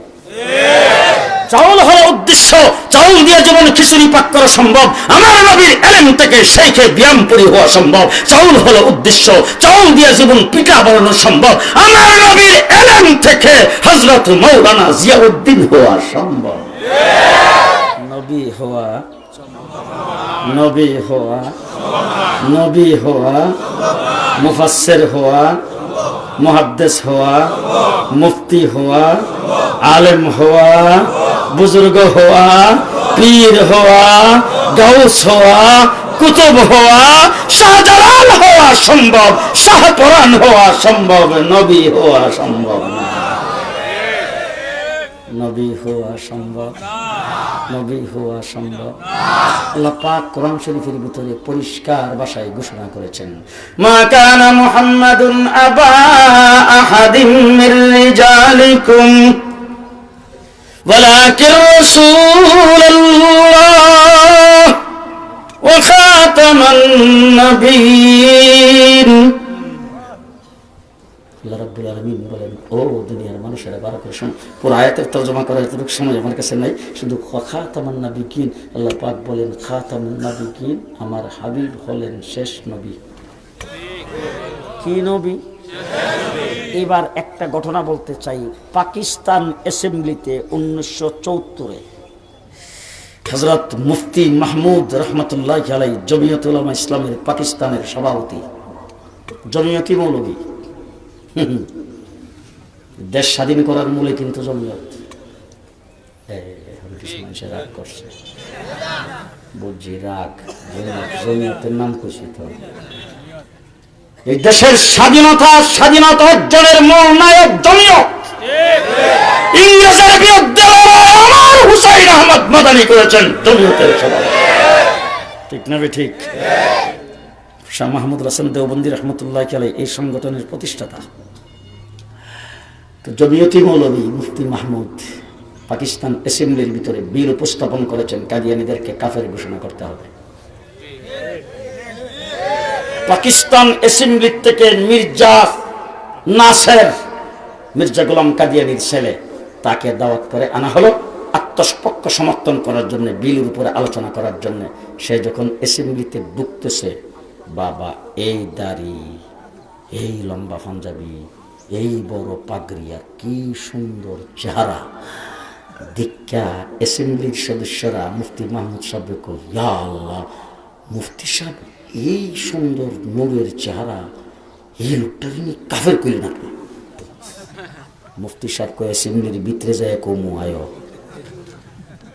ভিতরে যাওয়ার পরে স্পিকার বলছেন আপনার বিল আপনি উপস্থাপন করেন। মুফতি সাহেব দাঁড়ায় বলছেন মা কানা মুহাম্মাদুন আবা আহাদিন মির রিজালিকুম ওয়ালাকিন রাসূলুল্লাহি ওয়া খাতামুন নাবিয়্যিন, এই আয়াত তিনিও পাঠ করছেন। এরপরে মির্জা নাসিরকে বলছেন এই বিলের উপরে আপনার আলোচনা করেন। মির্জা নাসির উঠে বলছেন মা কানা মুহাম্মাদুন আবা আহাদিন মির রিজালিকুম। সমস্ত সদস্যরা তাকায় রয়েছে, কে রে মুফতি সাহেব যে বিল উপস্থাপন করেছেন যেই আয়াত পড়া হেও দি হে আয়াতে পড়ে। এইবার যখন আলোচনা শুরু করছেন তখন মির্জা নাসির কতগুলি ডিকশনারি বের করছে, কতগুলি লুগাত বের করছে। বাইর করে কয় কোরআন শরীফ আরবি ভাষায় নাজিল হয়েছে। কোরআনের তর্জমা করতে, ব্যাখ্যা করতে, বিশ্লেষণ করতে আরবি ভাষা গান থাকতে হবে, আরবি ভাষা সম্পর্কে বুঝতে হবে। এই আরবি ভাষায় খাতাম শব্দের অর্থ হইল, সমস্ত ডিকশনারিতে লেখছে মোহর। সুতরাং মোহরে নবুয়ত আমরাও বিশ্বাস করি, খাতাম শব্দের অর্থ শেষ নয়। এই কথা বলার পরে মুফতি মাহমুদ লাফ দিয়ে দাঁড়াইছেন, দাঁড়ায় বলছেন যে এই কাদিয়ানির বাচ্চা, বলতো দেখি কোরআন শরীফ তোর বাপের কাছে নাজিল হইছে না আমার বাপের কাছে? যখন এই কথা কইছে হেউটটা কোনা আমার বাপের কাছে নাজিল হয় নাই, আপনার বাবার কাছে নাজিল হয় নাই। বলে তাহলে কোরআন শরীফ নাজিল হয়েছে কার কাছে? বলে কোরআন নাজিল হয়েছে মুহাম্মদুর রাসূলুল্লাহর কাছে। ঠিক না ঠিক? সুতরাং কোরআন তো ওই কালাম, যেই কালাম সম্পর্কে আল্লাহ পাক বলেছেন আসমান নিতে পারে নাই, জমিন নিতে পারে নাই, পাহাড় নিতে পারে নাই। তাইলে আসমান জমিন পাহাড় এত বড় হওয়া সত্ত্বেও যেই কালাম নিতে পারলো না, সেই কালাম আল্লাহ পাক আমাদেরকে দিয়েছেন। আমরাও তো নিতে পারতাম না যদি রাসূল সাল্লাল্লাহু আলাইহি ওয়াসাল্লামের সিনা বায়া যদি না আসতো। তাইলে রাসূলের সিনায়, রাসূলের কলবে আল্লাহ কোরআন নাজিল করেছেন। এই মির্জা গোলাম কাদিয়ানির ছেলে, তুই কত দেখি আমি তো ডিকশনারি একটাও মানি না। যিনি কোরআনের সাহেব, যিনি কোরআনের দ্বারবাহক, যার কাছে কোরআন নাজিল হয়েছে, তিনি এই শব্দের, এই আয়াতের তর্জমা এবং ব্যাখ্যা যা করেছেন আমি মুফতি মাহমুদ সেইটা মানি। তোর লুগাত আর ডিকশনারি তুই ডাস্টবিনে ফালা, এইগুলি আমি মানি না। আমার নবী তর্জমা করেছেন খাতামুন নাবিয়্যিন আলা খাতামুন নাবিয়্যিন লা নাবিয়্যা বাদি। রাসূল বলছেন আমি শেষ নবী, আমার পরে কোনো নবী নাই। ডিকশনারি আল্লাহু আকবার।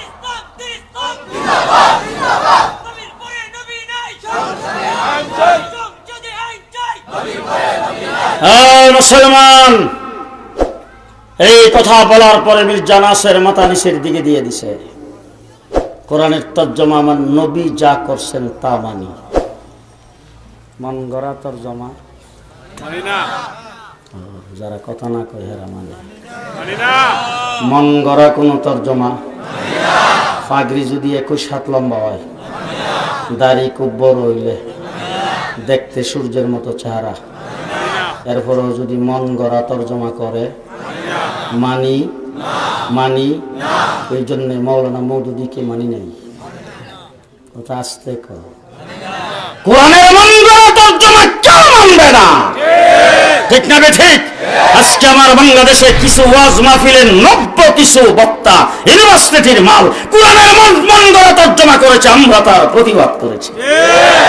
মন গড়া তর্জমা মানি না। তর্জমা হইতে হবে আমার রাসূল যে তর্জমা করেছেন, সাহাবায়ে কেরাম যে তর্জমা করেছেন, রাসূল তর্জমা করেছেন। সাহাবায়ে কেরামের সাথে যেই তর্জমা মিলবে না, সেই তর্জমা যত বড় লেখক হোক তার তর্জমা মানি। ঠিক না ঠিক? ঠিক না ঠিক? ও আমার ভাইরা, মুহাম্মদুর রাসূলুল্লাহ সাল্লাল্লাহু আলাইহি ওয়াসাল্লাম সর্বশ্রেষ্ঠ এবং সর্বশেষ নবী। শেষ কথা, আমার নবী বলছেন আমার পরে যদি নবী হইতো উমর হইতো। আসতে কোন হুজুর বলছেন আমার পরে নবী হইলে উমর হইতো। কোন উমর? আরে বাবা, হযরত উমর ইবনুল খাত্তাব আল্লাহর নবীরে ডাক দেখো, ও আল্লাহর হাবিব, আমার মনে চাইতেছে আপনার পরিবারের, অর্থাৎ নবী পরিবারের মেয়েরা ঘর থেকে বেরিলে, এরা পর্দা করে বেরিলে ভালো হয়। এটা কইছে, এটা হযরত উমর বলছেন। রাসূলুল্লাহ সাল্লাল্লাহু আলাইহি ওয়াসাল্লাম আমার মনের কথা বেই কইছে।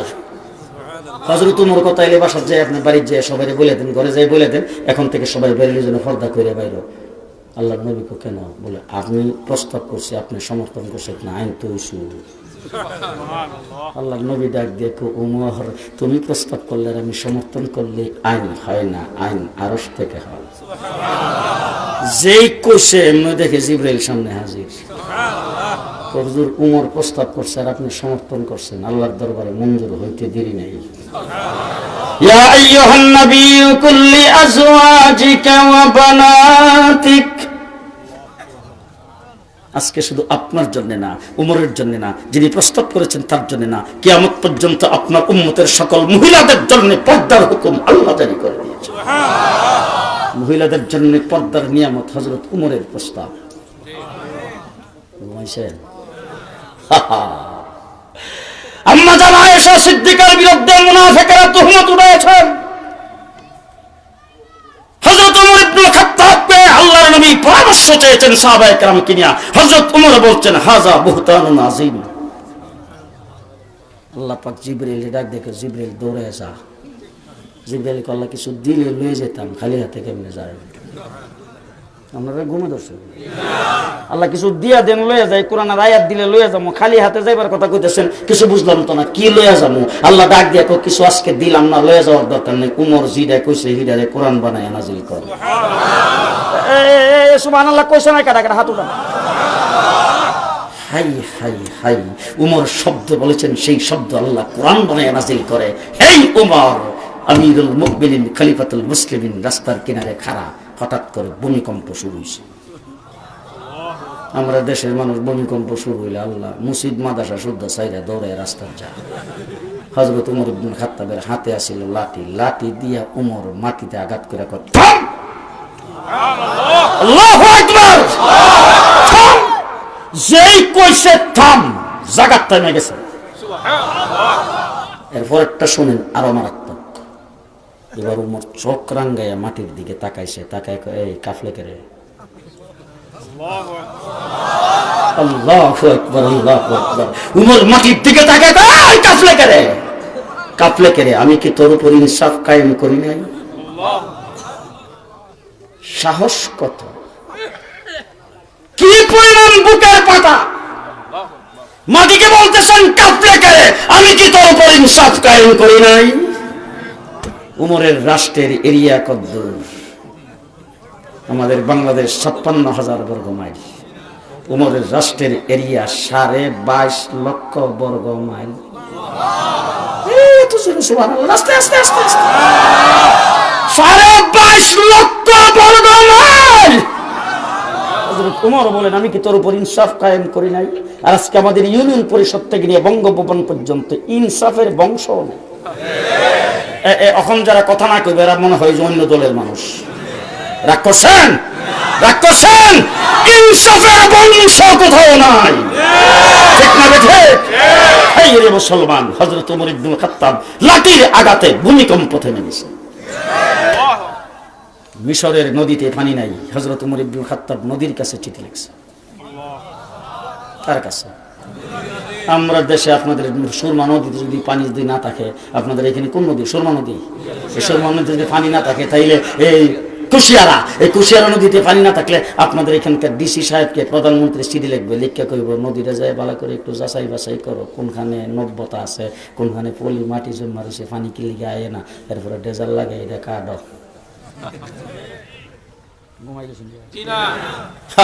হযরত ওমর ইবনে খাত্তাব নদীর কাছে চিঠি লিখছে 2টা কথা দিয়া। বলবো?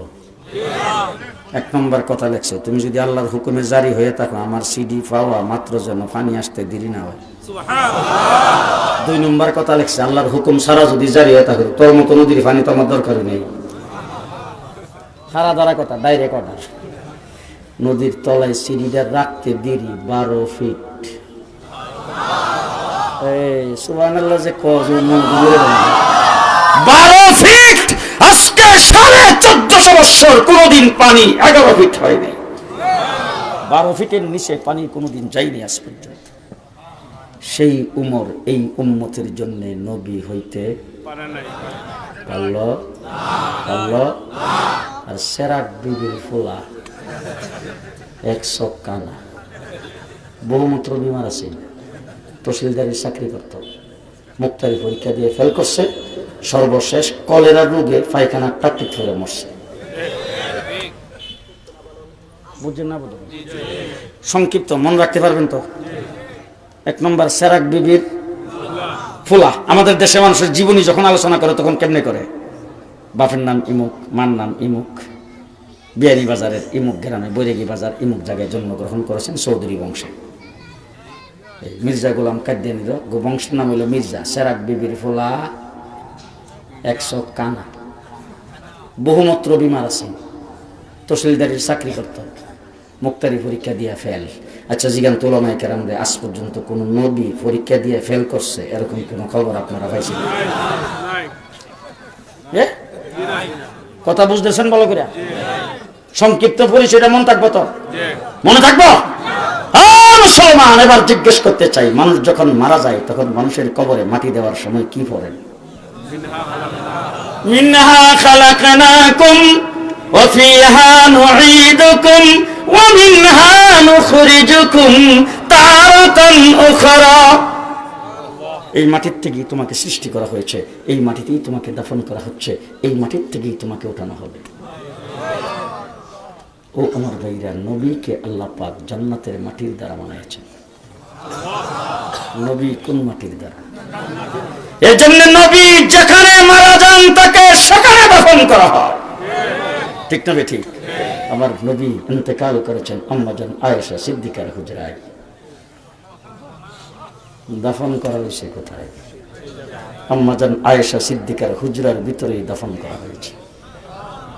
জায়গাটার নাম কি? রওজাতুন মিন রিয়াজিল, রওজাতুন মিন রিয়াজিল জান্নাহ। তাইলে রাসূল জান্নাতের তৈরি, রাসূল জান্নাতের তৈরি, তাকে দেখো যেখানে দাফন করা হয়েছে সেই জায়গাটা জান্নাতের টুকরা। আরে নবী জান্নাতের তৈরি, তুই পায়খানার মাটির তৈরি, মৃত্যুবরণ করেছ পায়খানায়। এবার যদি কাদিয়ানি কাউরে পান জিজ্ঞেস করবেন তোরারে নবীরে দাফন করছত কই? যদি দাফন করছি ইমুক জায়গায়, তাইলে কইবেন মারা গেছে না পায়খানার। নবী তো যেখানে মরে সেখানে দাফন করার আইন। তোরা নবীরে যদি হ্যাঁ দাফন করে না থাকস তাইলে ওই জায়গা যদি দাফন করে না থাকস তাইলে নবী না। আর 2 নম্বর হলো যদি ওই জায়গায় দাফন করে থাকস তাই পায়খানার মধ্যে পড়ে নবী মরে, হ্যাঁ দাফন করছ এমন তো নবী না। কি বলেন? জি ও আমার ভাইরা, যত নবী আল্লাহ দুনিয়াতে পাঠাইছে সমস্ত নবীর নাম মুফরাদ, এক শব্দে, সংযুক্ত শব্দে, মুরাক্কাব কোন নবীর নাম নেই। আছে না? জি আদম কয় শব্দ? শীষ, শোয়াইব, ইদ্রিস, ইয়াহইয়া, জাকারিয়া, ইব্রাহিম, ইসমাইল, ইসহাক, ইয়াকুব, ইউসুফ, সুলাইমান, মুসা, হারুন, ঈসা, মুহাম্মদ। কয় শব্দ? মির্জা গোলাম আহমদ কাদিয়ানী। নবী না কাফের? প্রত্যেকের ডাইনে বামে দেখেন, যদি কেউ না কয় মনে করবেন যে এর ভিতরে গন্ডগোল আছে। নবী না কাফের? জোরে জোরে জোরে জোরে জোরে বাবা, সব হইব, সব হইব। মির্জা গোলাম আহমদ কাদিয়ানী নবী না কাফের? তার উপরে যারা ঈমান আনবে তারা নবী না, তারা কাফের না মুসলমান? আজকে গোটা বিশ্বে তারা যারা সমর্থন করে তারা কাফের। ঠিক না? ঠিক। আচ্ছা এইবার তারারে যারা কাফের মনে না করে এরাও কাফের। এইবার পরিষ্কার কথা, আমাদের দেশের কেউ যদি তাকে কাফের মনে না করে তাহলে তারাও তো কাফের। এই জন্য আমাদের দৃঢ় বিশ্বাস, আমাদের দেশের প্রধানমন্ত্রীও কাফের মনে করে, আমাদের দেশের প্রেসিডেন্টও কাফের মনে করে, আমাদের দেশের মন্ত্রী পরিষদের সদস্য যারা তারাও কাফের মনে করে। অর্থাৎ 94% মুসলমান যারা সবাই কাফের মনে করে। এরা যে কাফের এদের আর কোনোখান থেকে ডিক্লার লাগবে না, এদের সংসদ থেকে ডিক্লার দিতে হবে না, কোনো সরকার ডিক্লার করতে হবে না। তারা একবারে সর্বজন স্বীকৃত ইসলামী শরীয়তে কোরআন হাদিস মোতাবেক এবং কোন দলিল ছাড়া এমনিতেই কাফের। এমনিতেই কাফের। এখন আমরা যেটা চাচ্ছি সেটা হইল তারা কাফের। আচ্ছা, আপনাদের এলাকার যে হিন্দু আছে, হিন্দুদের আইডি কার্ডে কি মুসলমান লেখা? জি, মুসলমান লেখা না। আচ্ছা, এদের জন্ম নিবন্ধনে মুসলমান লেখা? জি। চেহারা যায় বন্দি করে, এটার নাম কি? মসজিদ দিছে? ওরা মন্দিরে আজান হয়? আসতে রমজানে রোজা রাখে, ইফতার পার্টি করে? জি। আমরা লাগাম জুমার নামাজ পড়ে, খুতবা পড়ে। আচ্ছা, এদের নাম তো আব্দুর রহমান, আব্দুর রহিম রাখে, সিরাজুল ইসলাম, তাজুল ইসলাম, আব্দুল করিম রাখে এরকম। তাহলে মুসলমানের নাম তারা রাখে না, তারা ভিন্ন একটা জাতি, সেই জাতির পরিচয় দিয়ে বাংলাদেশের নাগরিক হিসেবে বসবাস করে। তারা তাদের পূজা মণ্ডপে পূজা করে, আমরা কোনোদিন বাধা দেয় না। তারা যখন মারা যায় তাদের লাশকে আমাদের কবরস্থানে দাফন করতে নিয়ে যায় না, তারা লাশ তারা শ্মশানে নিয়ে পুড়ায় ফেলে। আমার ভাইরা পরিষ্কার কথা বলতে চাই, কাদিয়ানীরা কাফের। কাদিয়ানীদের লাশ মুসলমানদের কবরস্থানে দাফন হতে পারে না। কাদিয়ানীরা কাফের, তাদের উপাসনালয়ের নাম মসজিদ হতে পারে না। কাদিয়ানীরা কাফের, তারা আমাদের আযানকে নকল করতে পারে না। কাদিয়ানীরা কাফের, তারা আমাদের কোরআনকে স্পর্শ করতে পারে না। কাদিয়ানীরা কাফের, তারা আমাদের মতো নামাজ পড়তে পারে না। কাদিয়ানীরা কাফের, তাদের নাম আব্দুর রহমান, আব্দুর রহিম রাখতে পারে না। কাদিয়ানীরা কাফের, স্মার্ট কার্ডে, আইডি কার্ডে, পাসপোর্টে, জন্ম নিবন্ধনে তাদেরকে কাফের লিখতে হবে। এই জন্য সংসদে আইন পাস করা দরকার। ঠিক না ঠিক? ঠিক না ঠিক? আজকের এই মাহফিল থেকে দাবি জানাবো, অনতি বিলম্বে কাদিয়ানীদেরকে সংসদে আইন পাস করে তাদেরকে কাফের ঘোষণা করে দেওয়া হোক। কারা রাজি আছেন? আল্লাহ কবুল মঞ্জুর করুক, হাত নামান। যদি কাদিয়ানীদের কাফের দাবি, কাফের ঘোষণা করার দাবি বাংলাদেশের সকল মাহফিল থেকে, গোটা বাংলাদেশের আল্লামা আহমদ শফি সহ বাংলাদেশের সকল উলামায়ে কেরাম দীর্ঘদিন যাবত করে যাচ্ছেন, এখন আমরা আরো জোরালোভাবে করতেছি। অনতি বিলম্বে যদি তাদেরকে কাফের ঘোষণা করা না হয়, আর যদি প্রয়োজন হয় আল্লামা আহমদ শফি যদি সামনে কোনো একটা ডেট দিয়ে ঢাকায় যাওয়ার জন্য ডাক দেন, ঢাকা অবরোধের জন্য ডাক দেন, ঢাকায় লং মার্চ করার জন্য যদি ডাক দেন, আপনাদেরকে জিজ্ঞেস করতে চাই, এই সেই বিয়ানীবাজারকে সৈন্য পরিণত করে ঢাকায় কাফনের কাপড় নিয়ে কে কে যাইতে রাজি আছেন? হাত তুলে দেখেন। আল্লাহ কবুল মঞ্জুর করুক। সকালে বলেন আমিন, আর জোরে বলেন আমিন। ওয়া আখিরু দাওয়ানা আলহামদুলিল্লাহি রাব্বিল আলামিন। আসসালামু আলাইকুম ওয়া রাহমাতুল্লাহি ওয়া বারাকাতুহু। আলহামদুলিল্লাহ রাব্বিল আলামিন, ওয়াসসালাতু ওয়াসসালামু আলা সাইয়্যিদিল মুরসালিন ওয়া আলা আলিহি ওয়া আসহাবিহি আজমাইন। রব্বানা যালামনা আনফুসানা ওয়া ইল্লাম তাগফির লানা ওয়া তারহামনা লানাকুনান্না মিনাল খাসিরিন। আয় আল্লাহ, আজকের মজমাকে কবুল করো, মাহফিলকে কবুল করো, আমাদের আশা এবং ভরসাকে কবুল করো। যারা ইন্তজাম করেছেন তাদেরকে কবুল করো, শোনার জন্য যারা এসেছেন তাদেরকে কবুল করো, পর্দার আড়ালের মা বোনেরা যারা শুনছেন তাদেরকে কবুল করো। ইয়া আল্লাহ, আমরা যারা বলতেছি, যারা শুনতেছি, সকলকে আমল করার তৌফিক দান করো। ইয়া আল্লাহ ইয়া আরহামার রাহিমিন, আমাদের জিন্দেগির গুনাহগুলি মাফ করে দাও, আমাদের সকল মুর্দেগানকে মাফ করে দাও। আল্লাহ, সকল বিমারীদের শিফা করে দাও, সকল বিমারীদের শিফা করে দাও। আজকের মাহফিল উপলক্ষে যারা যে মকসুদ নিয়ে দোয়া চেয়েছেন সকলের দিলের মাকাসেদ পুরা করে দাও। পেরেশান হালদের পেরেশানি দূর করে দাও, অভাবীদের অভাবনটন দূর করে দাও। আল্লাহ, সকলের সকল মুশকিল আসান করে দাও। দেশ বিদেশ থেকে এই মাহফিলের জন্য অনেকেই আল্লাহ সাহায্য সহযোগিতা করেছেন। আল্লাহ, সকলের সাহায্যকে সৎকায় জারিয়া হিসেবে কবুল করো। আল্লাহ, এই অঞ্চলের অসংখ্য মানুষ আমেরিকায়, লন্ডন, পৃথিবীর বিভিন্ন দেশে থাকেন। আল্লাহ, যখন যাই, আমেরিকা যাই, লন্ডন যাই, কানাডায় যাই, সব জায়গায় তাদের সঙ্গে দেখা হয়, তারা ইজ্জত করে, সম্মান করে, খেদমত করে। আল্লাহ, যারা যেখানে আছে আল্লাহ সকলকে আমন আমানের সাথে থাকার তৌফিক দান করো। ইয়া আল্লাহ, এই বিয়ানীবাজারের অসংখ্য মানুষ বিদেশের বাড়িতে, আল্লাহ তাদেরকে সুস্বাস্থ্য দান করো। আল্লাহ, তাদের কামাই রুজিতে বরকত দান করো। ইয়া আল্লাহ ইয়া আরহামার রাহিমিন, এই বিয়ানীবাজারের প্রত্যেকটা মুসলমানকে তোমার দ্বীনের জন্য কবুল করো। ইয়া আল্লাহ, তোমার হাবিবের তোমার হাবিবের আয় আল্লাহ ইশক এবং মহব্বতে আমাদের অন্তরকে ভরপুর করে দাও। একজন লোক এই মাহফিলে 10,000 টাকা দিয়ে দোয়া চেয়েছেন, আল্লাহ তার দিলের মকসুদ পুরো করে দাও।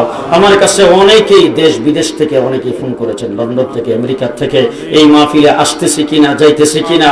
আয় আল্লাহ তাদের ফোনে আমি এখানে আসার জন্য আমার আগ্রহ বেড়েছেন। আয় আল্লাহ যারা এরকম ফোন করেছেন, বিদেশ থেকে এত আগ্রহ প্রকাশ করেছেন, আয় আল্লাহ আমাকে এই মাহফিলের জন্য আসার জন্য উদ্বুদ্ধ করেছেন, আল্লাহ সবাইকে তোমার দ্বীনের জন্য কবুল করে নাও। সবাই কামাই রুজিতে বরকত দাও, সুস্বাস্থ্য দান করে দাও, আসমানি জমিনি বালা মুসিবত থেকে হেফাজত করো। রব্বানা তাকাব্বাল মিন্না ইন্নাকা আনতাস সামিউল আলিম ওয়া তুব আলাইনা ইন্নাকা আনতাত তাওয়াবুর রহিম। وذكر فإن الذكرى تنفع المؤمنين